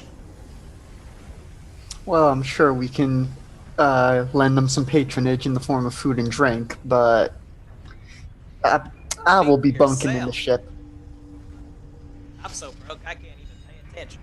Alright, let's get these bottles sold and maybe try and figure out how we can fix this darn ship. I will have someone pick up the wares shortly, and I will have your payment at the same time because that's convenient. Well, that's awful nice of you. And he looks at you weirdly. He's like, not sure why you said it's nice. It's just like the thing that you paid for, you brought, and he's taking it now. He's like, I guess that's nice. This is how transactions work, Pace. What? Blap, blap. So, he will wait. He's like, will offer Crystallum. He's like, I know you don't need to, but would you like a drink for old times? I would gladly join you. And before I go, turn around. Bolster, you're in charge of trying to find materials to get this repaired. You probably know where to look. I can't. Got it covered. Pace, just do what you do. If you get the extra gold, that's fine. When Roche, if anyone goes where they shouldn't, you know what to do. Vincent, I've got no idea what you do, but just do that because it seems to work. I'm gonna have my drink. Okay. So I think he actually is what he's going to do. He's going to just take one of the bottles from like the store that you brought him. He's going to take one of that and invite you back to his place, which is like really modest, barely anything there, but basically just only like a table and not even 2 chairs, just the one. But he assumes that you don't need to sit, and he'll just like pour a couple of drinks into some kind of dirty cups, and you can drink and hang together. And in which we'll have actually stuff happen. Mike, he'll probably talk to you about some of the stuff that's going on in Glacial Anchorage, but we'll get back to you. Mm-hmm. Let's go back to let's do the whole thing. Let's start from left to right. Gwendolyn, hey, what you want to do? Well, or you can talk this out in character in the group if you don't know yet. It's also an option. I have a couple of thoughts, but I need to ask my team members about them. So I will do that. Well, we need money. I have very badly busted one of the railguns, among other things. Is that what that sound was? Yes. More sparks just fly out of the gun. Just like smoke. Generally, what I would do in a situation like this is go into town and find someone who needs help or something scary killed for money. So I can do that, and someone can come with me, or I can stay here and guard the things. I'll come with you. Do I need to guard the things? I thought they were taking the things. Well, not right away. Let's say right away. Right away, they're taking the things. Right there. Look, they're already gone. Right. Problem solved. They're already gone, and you have and the upper right hand corner of the HUD on your menus. There's like your money goes like to plus 600. They must move so fast because they're so cold all the time. In that case, I would like to go into town and Witcher style look for a notice board or a general like person who looks like they know what they're doing and find out if there are any like contracts around or like, hey, we're looking for somebody to do a thing and we'll pay you. And I'll take with me whoever wants to go. I'd like to put on my fancy edict cloak and join Gwen and see what I can find in the city. And maybe there's a temple or something. Spoiler alert, there's not. I don't know that. Not a temple for that, anyway. So the two of you begin to go to town. Does anyone join them else? Anyone else join them also? I'm also going to go in that direction. All right. And I think Bolster's going in that direction, too. All right, Vyncent. Low 5. Yeah, I mean, Vincent is probably sticking with Bolster to help him in procuring materials for repairing the ship. Okay, so what we'll say is that the two of you maybe hang back a little bit and assess the damage. And I wrote something up for how much is this going to cost you. 600 gold. Uncanny. Hold on, I also have to roll some additional things to figure out how much damage is it. Bear with me. Sorry, I meant to roll this earlier.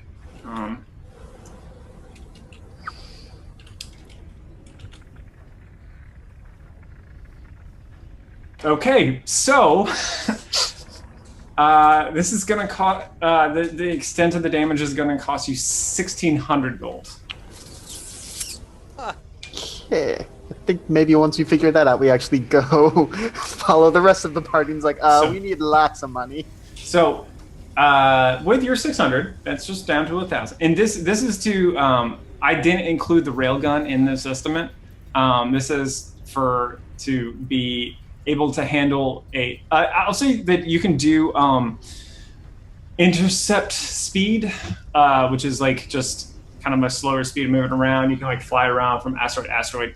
You cannot do faster than light travel with the condition that your ship is in, you can't go back into an arc stream. The condition it's in currently. So your ship is not totally ruined, but it's also not effective. Stuck in this location. You're kind of stuck in this sector right now. Okay. Yeah. We got some work to do. Which was not intentional. I just rolled really well / poorly, depending on your perspective for that. So, Can I remove the old railgun and sell it off for slag? You can. Yeah. Well, just like the destroyed one that we're replacing anyway. Yeah. Your mic is still having that issue where it's like just dropping volume, and then it'll be fine sometimes. Well, that's great. I apologize. Are those battery powered? No. Okay. I'll figure it out. Yeah. Anyway, so yeah, we'll say you sell it off. I will figure out how much you get from that. Probably won't be much because it's essentially just metal. I can attempt to persuade them and be like, it has some ice enchantments. Ready Hey guys, you who live in an ice block, this is cold. This is cold metal. but Funny it's story. Used. Funny story, as soon as the weapon leaves my hands, the Crimson Right goes away. Gotcha. It just like it melts off. It's like this is a permafrost. Now, I mean, it's a, just a normal amount of frost that is fine now. So yeah, I'll figure out how much you can possibly. Don't think it's going to be a lot, to be honest. Probably like a smattering of gold. Would it be better to sell it for slag and get a new one, or to try and repair it, which would be better cost-wise? I think repairing it, because you really only have to replace the barrel. Okay. Most of the, you could sell like the barrel. You could get like a gold or two for that if you wanted to, for just raw materials. But it's almost not even worth it. Yeah, you pretty much just need a new barrel, and it not to be both forged and fitted into the system, and plus magic, like getting that all the magic circuitry working with it. Yes. So I'm trying to think of who to start with right now. I'm gonna start with the group of. Okay, actually, I gotta. Now that I've said all that with the railgun, what are you and Bolster doing right now? Like. Probably following along. Okay, so the five of you are moving together. Okay. Yep. So you go around, and there doesn't seem to be a mission board anywhere. You do. Let's do investigation checks. Who's taking the lead on this? Instead of everyone rolling, I'm just gonna have one person roll, and with advantage, with like help action from all of you. So I just want to see who wants to do it.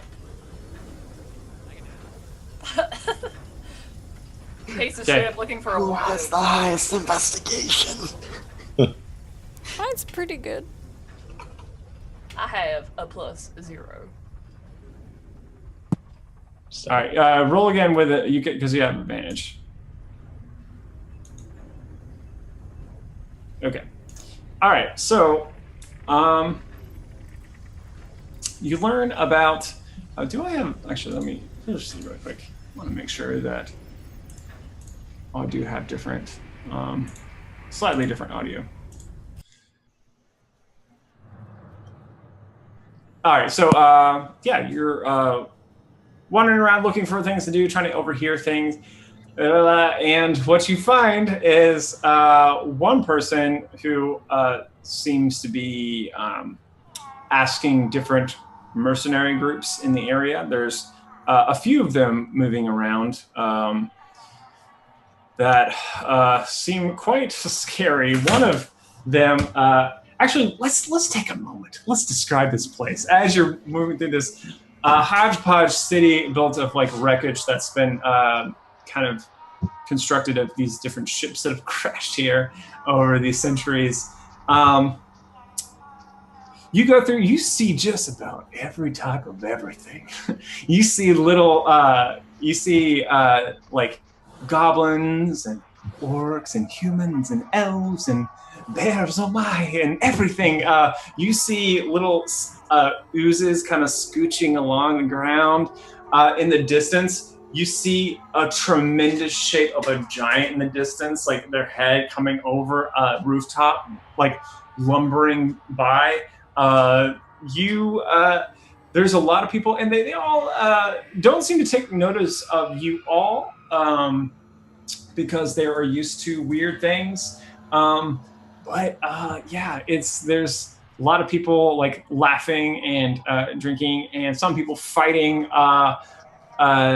Nothing that's coming to blood quite yet, but it's just a kind of loud, busy, bustling street. And Bolster overhears one person who is trying to talk to a mercenary, a member of I wrote them down, but I can't find them.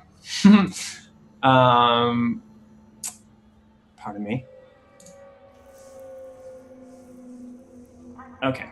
So talking to one person who's wearing like kind of a blue tunic, and also there's what looks to be the kind of the galactic symbol of kind of like a musical note on it, and this individual just kind of like looks at him and he's like responds to this person who's like talking about this job that you don't hear the details of about quite yet. And he's like, the song's not taking jobs like that anymore. We're on retainer. And he turns and walks away. And the guy who's trying to think seems dejected and begins to kind of like try to accost other people who look like they might be mercenaries, trying to tell them about this job.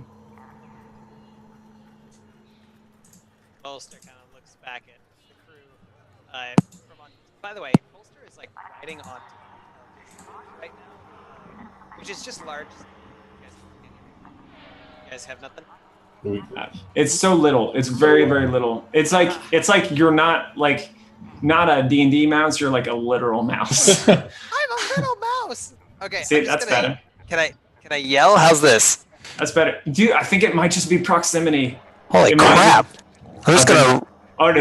Don't do that! Don't do that! You sound like you're in a World War II plane. Oh no! Like, okay. Yeah, just a little. Split the diff, and we should be good. Okay. Yes. So I just look back. I look back at the crew, and I'm gonna try not to move my face.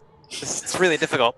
I look back at the crew, and I say, I think I found a job. And I'm riding on top of this mech that's like kind of hovering in the air as we go. It's kind of a floating, flying mech, which is kind of fun. So that's a thing. And if I push on it, does it like bob in the air, or just a little bit? Yeah, it definitely does. I do. I so do. All right. So yeah, I guess I whir over to that guy, and I'm like, pardon me, pal, but I heard you were looking for some folks to do a job. I go with Bolster, like bodyguard style. I go with not intentionally bodyguard style, but 6'5" and beefy. I compliment the man with the blue tunic with the musical note on it on his apparel, and then I go and I help Bolster. He kind of just looks you up and down, not really sure. You're like trying to weigh whether or not that was a proposition, and he just kind of like walks off awkwardly. So it's a good thing that you all came with Bolster, because Bolster doesn't look that intimidating. He's a little mouser. But we so do. like, so Bolster, you kind of you get his attention, and he looks at you, and he's like, kind of wants to turn around and look and walk away, but the rest of you kind of show up. He's like, yeah, I do need help. Do you have a ship? Yes. Yes. Excellent. Well, I need some help there in the just the next sector from here. There's a planet nearby that we need help on. I need some people that I haven't heard from in a bit. That I just need someone to go there, and I gotta check out after them and make sure that everything is all right and operations are moving just as normal. Well, that sounds pretty simple. How far? Would I know? Like, I think previously you said we couldn't leave this sector very easily. Is that right? Like, literally can't. Yeah. So, yeah, I think Bolster is just gonna say, "Well, honestly, we can't even leave this sector right now. We gotta get some work done on stuff." You gotta get work done on stuff. Our ship can't fly. What? We got shot a lot.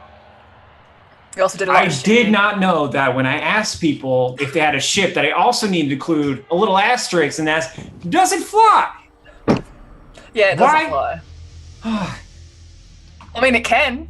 Well, I mean, yeah, it'll fly. I mean, it'll get off the ground. If you got to get from here to there, it'll do it. But you know, we don't travel to sectors right now. We're still working on that. Why, you got some sort of weird religion or something? What's going on? Why can't you travel through sectors? We got shot a lot. Yeah, we got shot by a bunch of monks. Huh. I don't know why I turned into like an Italian guy all of a sudden. That's the worst. Couldn't make We could have been flying. I guess that tracks. How bad's the damage? It's around like 1,600 gold. You know. Ooh. Well, I mean, if you get your ship back up and running, just get back to me. Because, yeah, sorry. Well, I mean, if you can't find anyone to do the work, you could help us fix it. I like that you're like eating an Oreo while you're doing this. It's perfect. He considers your offer. Persuade him, please. Guys, why did I have to be the one to say this? You guys. Persuade him. Can I assist This is the best. somehow? Please, Well, somebody. before you roll, how would you assist, Vincent? Come on. Don't BS me, boy. How do you assist? Help. I You mean, don't just say, like, I help. no, You so, have to come up with something. so remind me, he said he needs us, the people in trouble are in a different sector, or is it within the same sector? They're in an adjacent sector. Okay. So like just on the wrong side of the limit of where we can get to currently. Just on the other side of the tracks. Again. So I would say Didn't plan for that. Just rolled it. I would say we are willing and able to help you and your friends, but we need a little help from you first if we're going to be able to help each other. You know, classic scratch our back, we scratch yours. All right. Roll persuasion. Do I roll or does Vincent roll? All right. I'm going to say, Vincent, you roll straight. No advantage. Hey. Oh no! With my +6, that's a 7. But Okay. So as you're like making this case, just Oreo crumbs begin to fall out of Pace's mouth as she's just chewing with her mouth open. I mean, if you help us. It's just like kind of streaming out, and he's Like my sharp teeth and like lizard eyes, like, hey. and he's just like a little bit off put, and also just not entirely sure that he thinks that you're confident enough to do this. He's like, it's like, why would I pay you fix your ship? Did you just fly off and never come back? I can't trust that. I can't do anything about that. How about you fly us there, and then we take care of the problem, then you come back and fix Well, our I ship. mean, if he could fly, I mean, he wouldn't need us. Do you need us for the muscle, or do you need us for the ship? Well, I have a ship, but it's just a single seater, and I do need the muscle.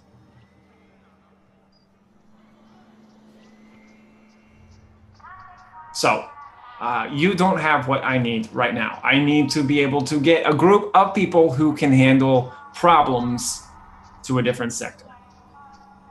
And you all seem to be more of a problem than a problem-solving group. He doesn't laugh.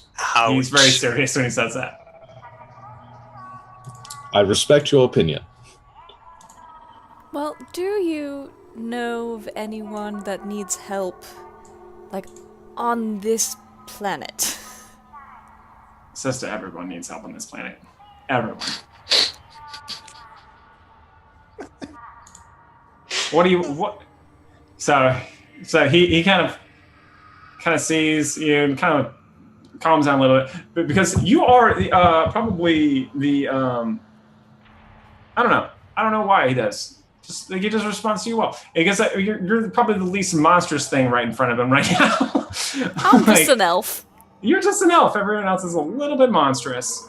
Even you massive rat of a creature. But Oh, cuddly. So he's like, I mean, what kind of work are you looking for? Anything, really. My specialty is sort of killing bad things, but... Well, everything's bad here too. So if you're more of a fighter, there's some competitions you can do. You seem like a nice person. This is not a nice place, okay? This is not a nice place. There are some arenas where you can get into some matches. You can make some money if you can, hold your own, do that whole he kind of pantomimes. And he's How tall is this guy? 5 foot. Oh, he's so small. Yeah, he's little. He's like, if you like fighting, you can do that. If that's your skill, if that's where you put your 10,000 hours, then yeah, you can go to the arena. There's lots of blood sports there. Your mouse has got some allergies, I think. Oh, I'm sorry. He doesn't handle the cold well. He's very small. All right, well, we thank you for your time. Or what? Oh. Hey, if you fix your ship, let me know. And what was your name again? Good question. It's Petra. Petra. I'm writing that down too. Sketchy quest giver. Yeah. I just wrote ship guy. All right. So let's go to Crystallum because we haven't been there in a long time, and he's muted, or they are muted. Crystallum, what's up? Oh no, I was just saying about the quest giver that it's got the exclamation mark above his head, but it's not lit up. It's just kind of muted. It's There's a little grey. crack in it. Yeah, you haven't unlocked that Flickers part of it. Yeah. occasionally. So, Crystallum, you're hanging out with Hecrus. You are chatting. What are you chatting about? Tell me. Well, I mean, he's not a very talkative person. I imagine that you aren't either. So maybe some of it's just like a lot of silence between the two of you. A lot of science and drinking. Yeah. Remember when this happened? Yup. Yeah. about Just it. like, I don't remember. Yeah. So you talk, and as you were just kind of like mostly just sitting there and doing what just not necessarily communing together, but communing adjacently. Yeah, we're not even looking at each other. I'm now just sort of slouched on the table, like not really looking at him. He's probably sat at an angle, just facing away. Yeah, but I think, you know what? I think he's comforted by this because you are a familiar face to him. And while he lives here and he's like familiar with people, you are someone he trusts, which is a valuable commodity here. And so he's just enjoying that you're in the room with him right now. Yeah, like, come on, who here would just walk into a bar, try and talk to some random stranger they don't know for a quest? You don't know what could happen. So I think as you converse, he kind of gives you a little bit of the lay of the land and tells you that since the last time that you were here at the Anchorage, that last time that you're here, what's his butt? Let me see. There's the guy who is formerly in charge, Melkar. You've learned was ousted by a new entity, someone named Uriel. This is a little bit strange. Not strange to you in the sense that like power is exchanging hands here, because it does quite frequently in the Anchorage. But Melkar was a tough. He was a tough dude. But Heckers kind of explains to you that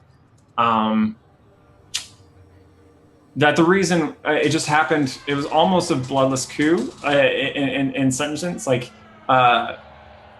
just this Uriel showed up, and she had the backing of the song, which is a mercy for the rest of you who are just listening. But you already know this, Crystallum, is the song is a mercenary group made up entirely of giants who are the actual muscle.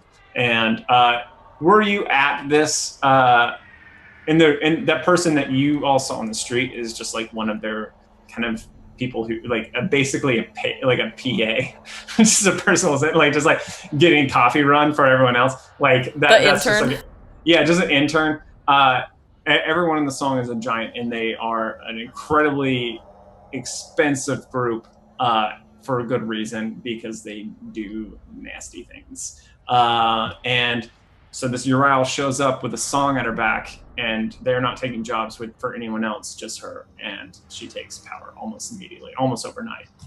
Ousts Melkar, doesn't kill Melkar, which is normal. Like, Melkar's still alive, and he kind of says it was like sort of a power move, leaving the one still alive, so like everyone can kind of see.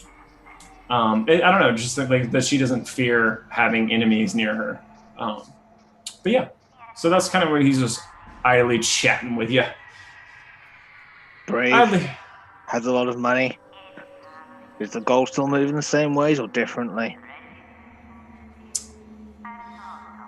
It's mostly the same. She runs things as fairly as they ever are here. As you know, whoever runs this place, it doesn't have a great effect on operations as they are, but we still, many of us, have to pay a cut to her, as is standard and tradition.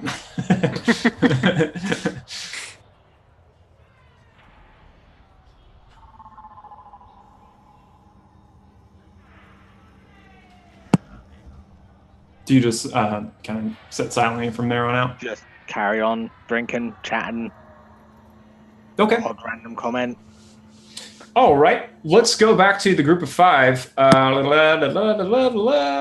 do we want to do here?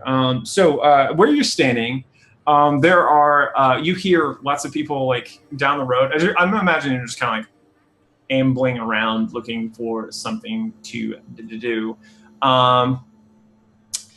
And you see several like casinos kind of in this one street that kind of branches off in this jagged kind of lightning bolt shaped street that kind of zags throughout the ice. You see you hear this kind of like hum, like this loud kind of droning hum as overhead you see these whizzing shapes of people on solar stairs, like kind of like windsurfing, like through the air, like careening overhead, and you hear like some people like looking up, like checking the colors on the sails themselves. They're like, and some of them seem really excited by what they see, and some are really bummed out about it. Like as they kind of are tracking who's winning this race. Yeah. So and I should go back here and see what you all are doing. I will say that. Oh, you're all still here. That's good. So I said that. Okay, so for pace and pace. You're the only one. As you all are moving by, you kind of notice that as you're moving through the streets that there is, there are people moving in every direction, but you notice that there's one that seems to be following you. You kind of, do you want to be furtive about your look back? Yes. Okay. You get a little, and blink, blink, and you see a small figure. How small? Bolster size. Oh, that's very small. Very small. Kind of yellow skin with this dark hair that's kind of wiry and almost childlike looking thing with a cleft lip. You see a little goblin baby boy who is following you around at a distance, and he has kind of oddly piercing blue eyes. Ooh. I'm going to surreptitiously nudge Captain and basically tell him to go get him. Okay. All right. So, do I get him with a grapple? Yeah, he's gonna fly up and then go grab him. Okay. Yeah. Let's kidnap the child in the street. That sounds good. Hey, let's he's do it. following me. I don't know what's going on. Yeah. Because I want to tell everyone from home, if a kid follows you, it's basically yours. Hey, we gave away my nephew once for a giveaway. That is true. How I think. That is true. We did give away her nephew on stream about a year ago. It was tragic, but it had to be done. It had to be done. Also, All right. I just would like to point out, Pace doesn't know how to deal with people. So We had no idea. So I guess that's an attack roll, you maniac?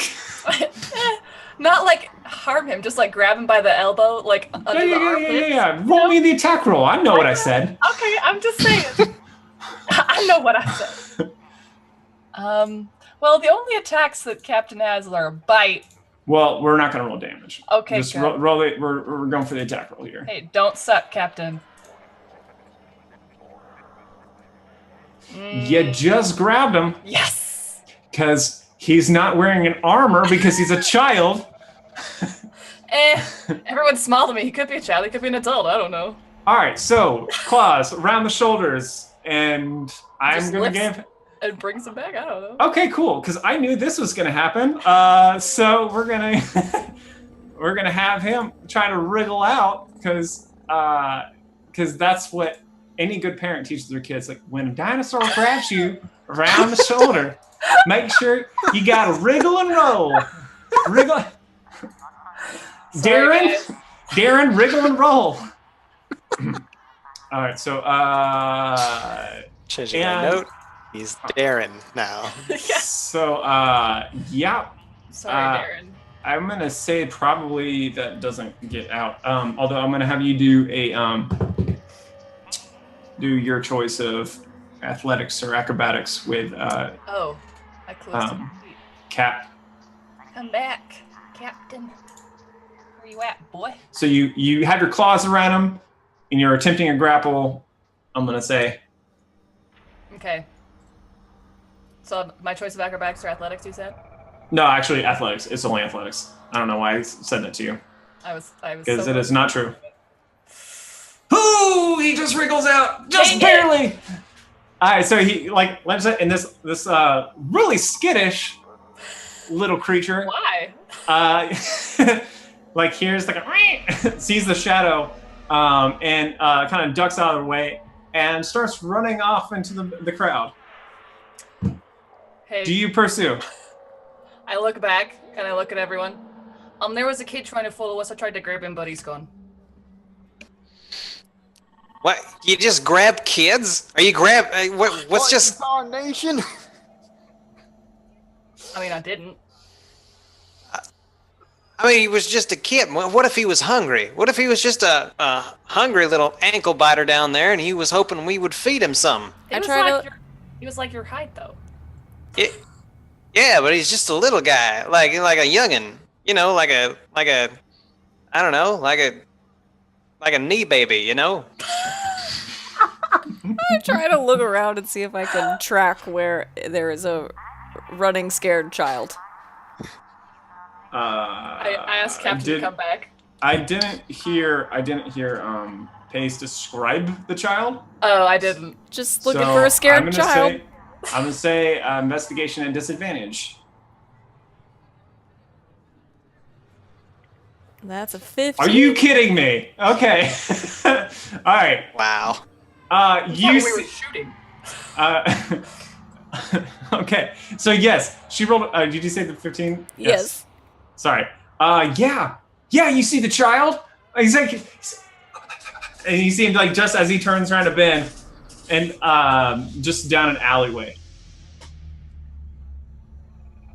I just sort of shake my head at everyone, and then follow him. Not like at a sprint, because I don't want to look like I'm just like running down a child in an alley. But is that bad? Or graceful kind of. I guess we're doing this then. I guess so. We're following a child down an alley. Is that bad? Is that weird? So, Bolster is going to fly 40 feet into the air, if that's possible. Ryan, I'm not actually sure. But yeah, he's going to fly 40 feet in the air and kind of get a bird's eye view of what's going on here. Say what? How? What? He's riding on his mech, Your mech. Okay, yeah. Okay. All right.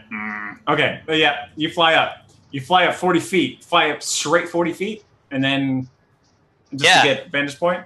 Yeah, just to see what I can see. Okay. At this angle, you can't see him better. Because he went around the corner and he's real short, and those ceilings real tall. And that angle, that's just not a reasonable thing for you to expect me. I can't believe you even asked that of me. I'm sorry. I don't know how high the buildings are. So you know, you go up, you see more giant heads just kind of wandering around, and those probably are a little more interesting. But I'm gonna say let's give you a little bit of element of chance here.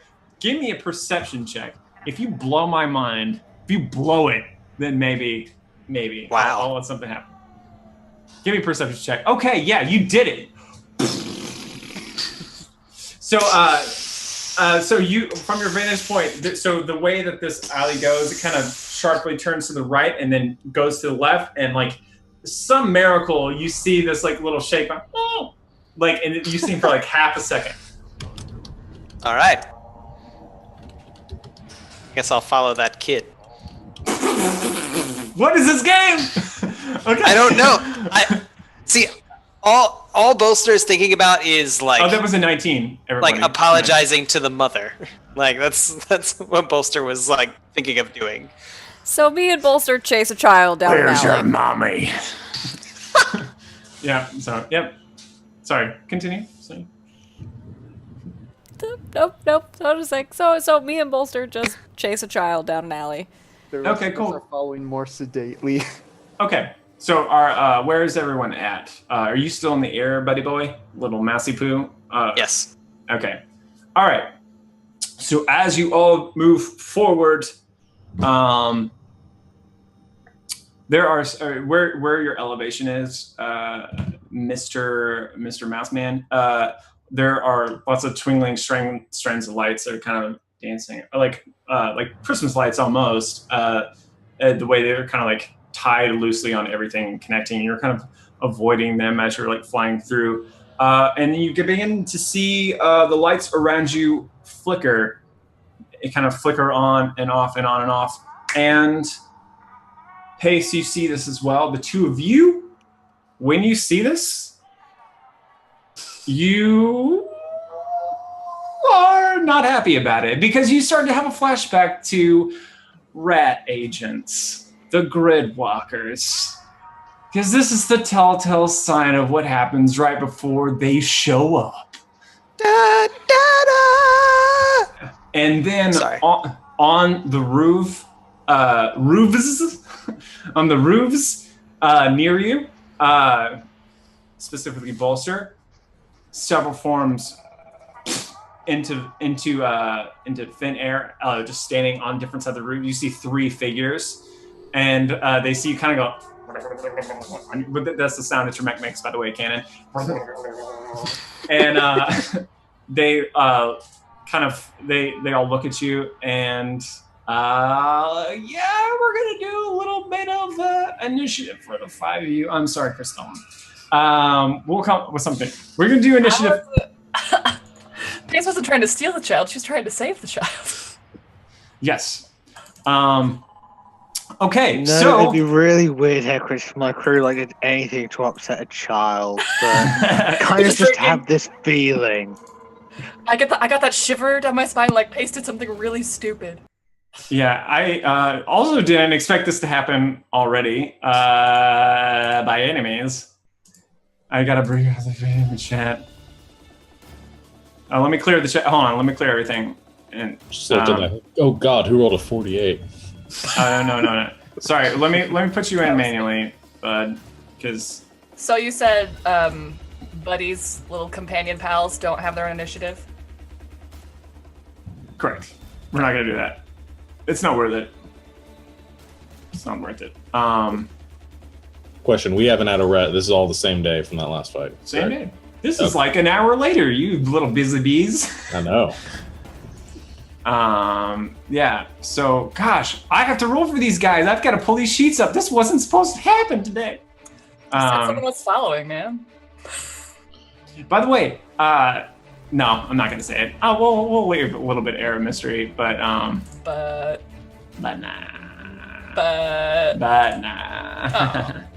Oh. So let's do this and do. Pardon me.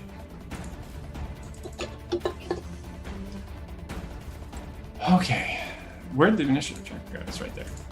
Is that all right? So if you rolled Bolster and Rosh, and you might need a roll again, but we'll put you in your previous roll. So, well, I'll just give you your new roll. Whatever. Let's just. I'm not going to be. Yay! Okay. Hey. It's so much better. Yeah. We'll do that. That's fine because I was slow with the initiative tracker.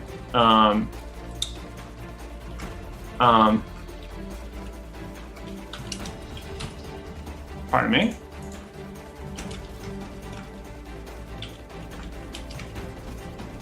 I like this music. It's really hard to find music that is upbeat but also doesn't wear you out in after 20 seconds. So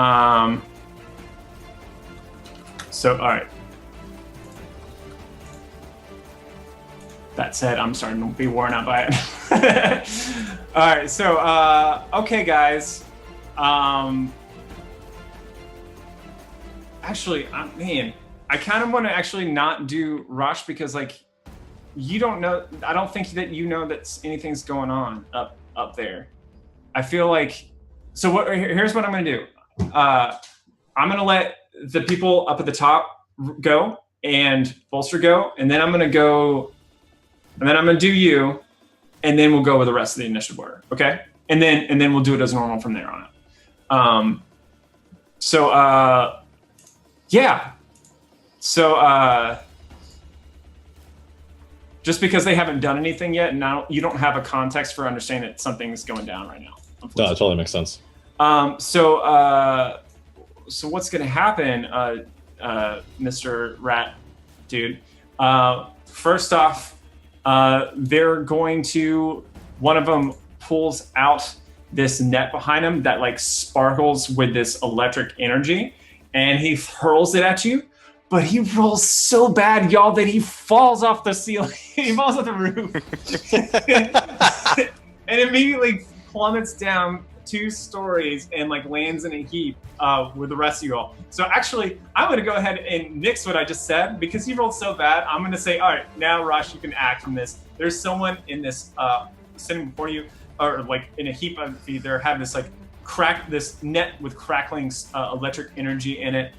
He's face planted. He's wearing this armor. It's got these like what looks like a club or a baton at his side, and you see movement happening up in the roof. What do you do? Okay, so am I going before Pace and Bolster? Yes. Okay. Because Pace rolled higher than me, but oh, she did. I'm sorry. I sorry. Let me reorder. Okay. I saw her give me a look, and I would have felt really bad if I had gone before. So honest. Sorry, I ordered it late. Okay, sorry, Pace, you see this. Yes, hello.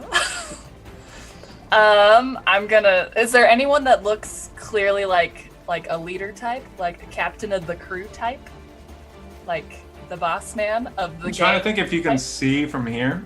I'm 6'5". Yeah, but you're in an alley and they're standing on a roof that's like 30 feet, 25 feet above you. Well, I'll then say I jump on the roof. You can do that. Oh God. Yep. Okay, sure. I jump straight up. You jump on the roof, you maniac. Okay. All right. So yeah, you jump on the roof and you see three boys up there. Are they little boys or are they like evil? No, two of them are like seriously average boys, and then there's another one that's like a more than average boy. So yeah, I don't know if like they're if leadership is determined by like where you fall in the median of averageness, but yeah, there's one that definitely seems tougher than the other two. Great. Not counting the one that fell on the floor below you. I'm gonna hunter's mark the more than average one. Okay. All right. I'm just gonna click that so we all know. Okay. I'm just like, and then so, I'm gonna shoot. A little icon pops up here. That it's got hunter's mark on it. All right. And I'm gonna shoot him, and I have advantage because he hasn't done anything yet. That's a natural 20! Ooh, this is a good start. Okay, yeah, I think that hits. Go ahead and roll damage. Also, hunter's mark damage. Also, is he a humanoid? He is, indeed. So roll that damage twice. How? Hold on. Okay, hold on. Well, so is hunter's mark doubled? Yeah, 2d6. Okay. And then +4 because he's or +2 because he's a humanoid. +2 because he's a nerd. So 19, 25, 27 damage. Are you kidding me? Okay. All right. That's fine. Sorry. I hate Yeah, it. that's fine. Wait, what level are we? All right, say it again. I know, right? All right, so say it again. Sorry, 27? 19, 25. Yeah, 27. Okay. So, just want to pull back the curtain real quick. You know what I was going to do with this guy? He was going to stand by and not participate at all. He's like, we got this. I don't need to contribute because I'm that. He was going to Vegeta it. And like, but you hit him with 30 points of damage. So he's going to be like, okay, I'm involved now. That's what you did with your critical hit you. That's what you did. Okay. Good move, by the way. Very good. Thank you. He's gonna Vegeta it. That's a verb. Yeah. With my Iron He was gonna Man do that jump. for like 12 episodes. Okay, all right. So he's involved now. That's your bonus in your action. So you are done. So yeah, and then Captain is going to once again fly off my back. Oh and yeah, try that's and right. attack You him. have a freaking animal. What's wrong with you? I like to kill things. Okay. All right, he's gonna try. What's he gonna do? He's gonna try and stab him. There aren't any kids around. What's he gonna do? He's gonna go stab that guy that I just attacked. He's gonna stab me as a sword? A pterodactyl with a sword? His beak is like 2 feet long. Okay, all right. So carrying a short sword in his beak, he takes a slash and he hits. Okay, roll damage. So that's 10 piercing damage. Oh yeah. Okay. Sorry. All right. Okay. And then Pace just looks at him, just like, I hate you. I'm gonna kill you. Yeah, he looks at you. He's like, he looks at you. He's like, I was gonna Vegeta it. Oh, and then Captain flies away, Okay. out of reach. That's the T-shirt. Captain flies away. All right. Which will bring us, at long last, to Rosh. I know. What do I do to follow up that turn? Wait, Bolster had a 22 though. What? Did I skip him? How? You skipped How did Bolster. Yeah, you skipped. How? you moved I on assumed to there was Bolster, something and then it was special going on. Captain's turn. All right. What do you do, Rat Boy? Rat boy. Rat Boy. Well, first of all, he's going to point his finger at Pace just like this, and he's gonna cock his thumb like this, and he's gonna cast Regret Resonator. What is this? This is actually just Sanctuary, but it's Bolster's version of Sanctuary. Okay. So basically, they have to make a DC 14 Wisdom saving throw in order to attack her. Now, what? since Wait, you aim this? Oh, okay. All right. Let me see this real quick. All right, it's a water creature. Okay, so anyone who attacks her has to do a Wisdom saving throw. yes, or How long does that last? 10 minutes. 10 minutes? But Get out of here! No, this stuff is broken. It's 1 minute. It's 1 minute. 1 minute? But is it a sorry, 1 concentration? minute. Sorry, 10 minutes is a different thing. Sorry. But it Never breaks mind. if she attacks. It breaks if she attacks. Got it. Oh, Okay. it does. Oh, I didn't There- realize that. Okay, There's the balance then. Thank you. there you go. I did not realize that. Okay, well, cool. Okay, alright, cool. Done. Well, that's still good for this round. Like, Yeah, with that your helps. initiative order, that's an amazing spell. That's a And- stupid spell. Sorry. Alright. So that was the bonus action, and now Bolster is well done. going to go ahead and shoot Vegeta with his light crossbow. Okay. Yeah, Why as you shoot at him, he brings out his freaking huge sword and smacks your bolt away. He's really upset now. Okay. So All right. yeah, you don't get to click hit, son. You don't. Okay. Because he's all right. Anyway, so That's is fine. there anything else you'd like to do? Anything else you'd like to do? That's all I got. I'm gonna stay in the air because I'm not going Yeah, near for a that. little bit. You're gonna stay there for a little bit. We'll say. All right. Let's go to Rosh now. Oh wow, is it actually my turn now? Yeah. Sorry, buddy. No. Okay, so this guy's on the ground, like in front of me right now. Yes. Okay, I'm gonna be really lame and just stab him with my spear because. Okay. All right. Advantage. All right. I gotta pull up their sheet. What's their AC? Oh wow. Oh wow. Bitch! That's a 6 with advantage. All right, man. I'm gonna have explain to me how you miss. Can you color that for me? Because I can't figure it out. I imagine what happens is I'm going to stab, and suddenly I see Vegeta up there take this just mega shot with the arrow, and I just freeze for a second and just watch that, and I imagine I just don't follow through. Just like drops the spear, like it'll hit, right? Yeah, just. Perfect. Awesome. I want to do something though, so I'm gonna follow up bonus action, cast spiritual weapon again, and because why not? Yeah. And I'm going to. Everybody else is attacking him, so I'm gonna try to attack Vegeta with it if I can. Okay. Okay. Do it. Yeah. All right. That's not advantage, so we'll turn that off.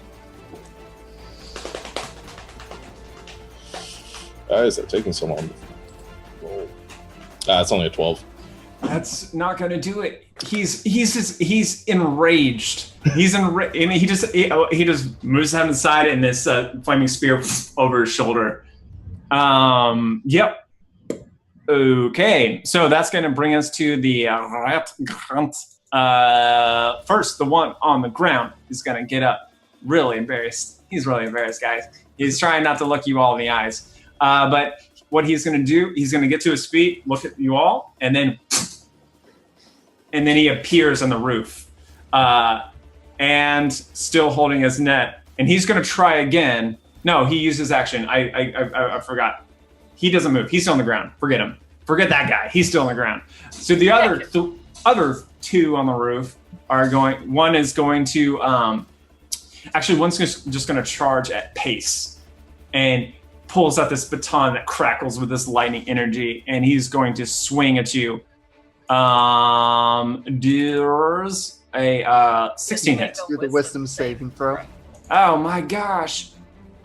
How quickly I forget. Saving throw was. That's not gonna do it. So what happens if he fails?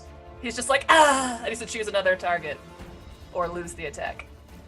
Okay, he's gonna get that rat. So he's gonna he's like, and then he jumps out at you. I'm gonna make him roll acrobatics for this actually.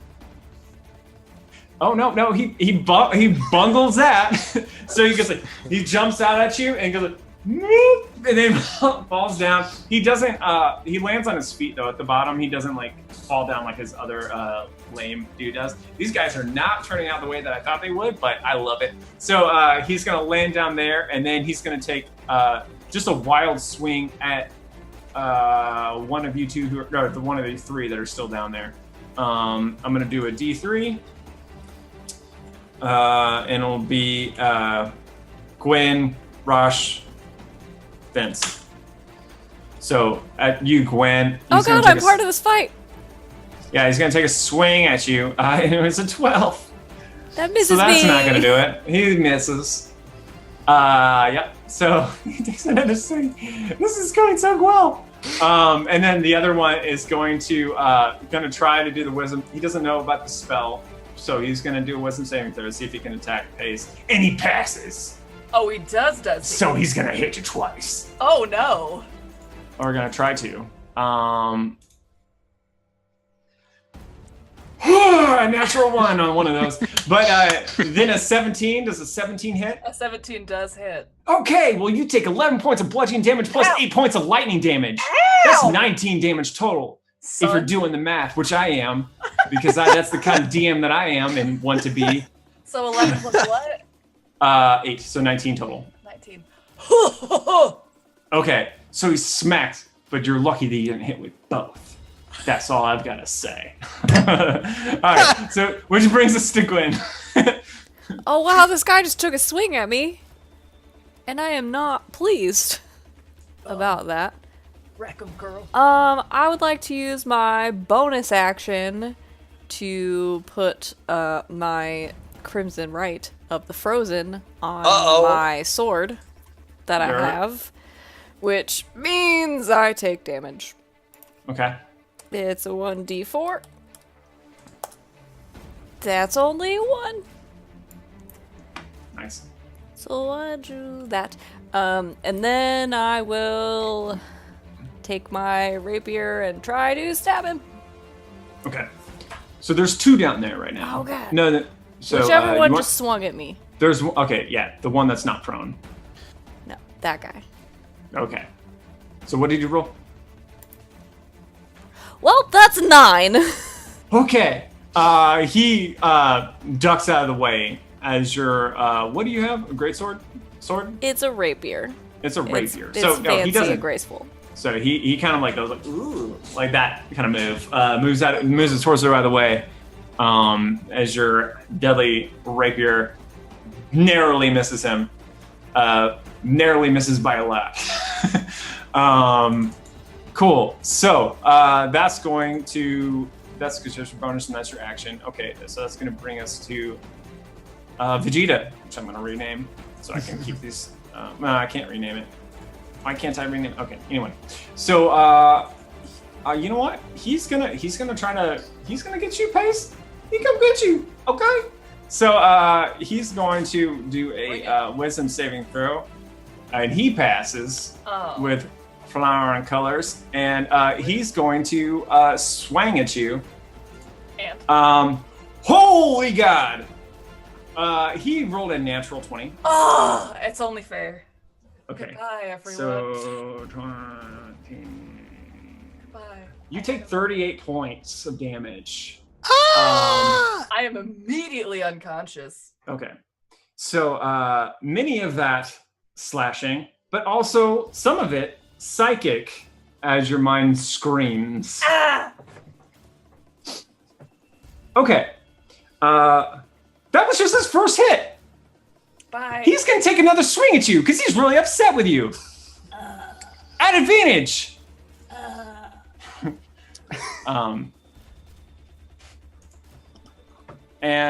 So what's your AC, 16. Madeir? It's 16. It's a 16. And So you I roll? just fail a death save then?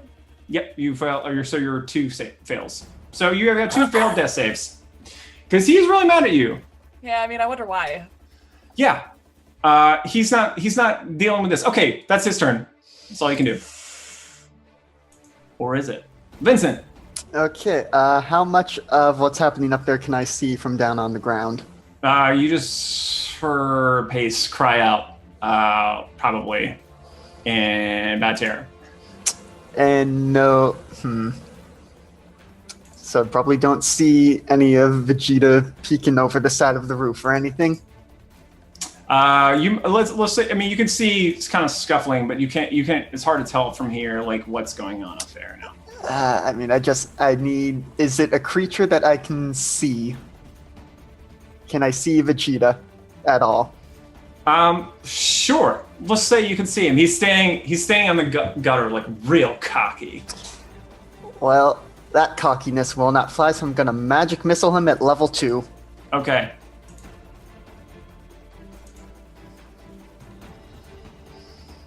All right. Oh, nice damage too. So that's 4 of those? Yeah, I'm just gonna send all of them at him, so that's 20 force damage on him. Yeah, they all smack into him. Dang. So he is hurting, bleeding pretty badly. Well done. Well done, dude. Anything else you want to do? I believe that's everything I can do. Yeah, because I only have action spells. Okay. No bonus actions for me. Cool. All right. So before Pace makes her saving throw, we're going to cut back to the room with Arcturus and Crystallum.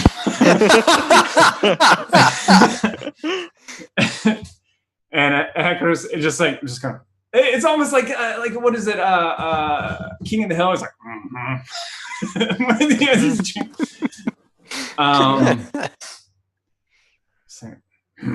He doesn't say anything. I don't know. I didn't have anything jokes prepared for this but I would have been great if I did. He's just kind of looking. He's like, "Where do you think your friends will go?" He'll say. It's a dangerous city. No, man, probably should to the nearest tavern or bar to try find some poor sap.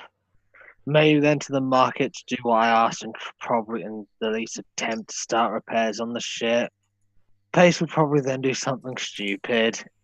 The others will go along because they have no choice. For all I know, there could be a huge fight with one of them dying by now. Oh, That was smart.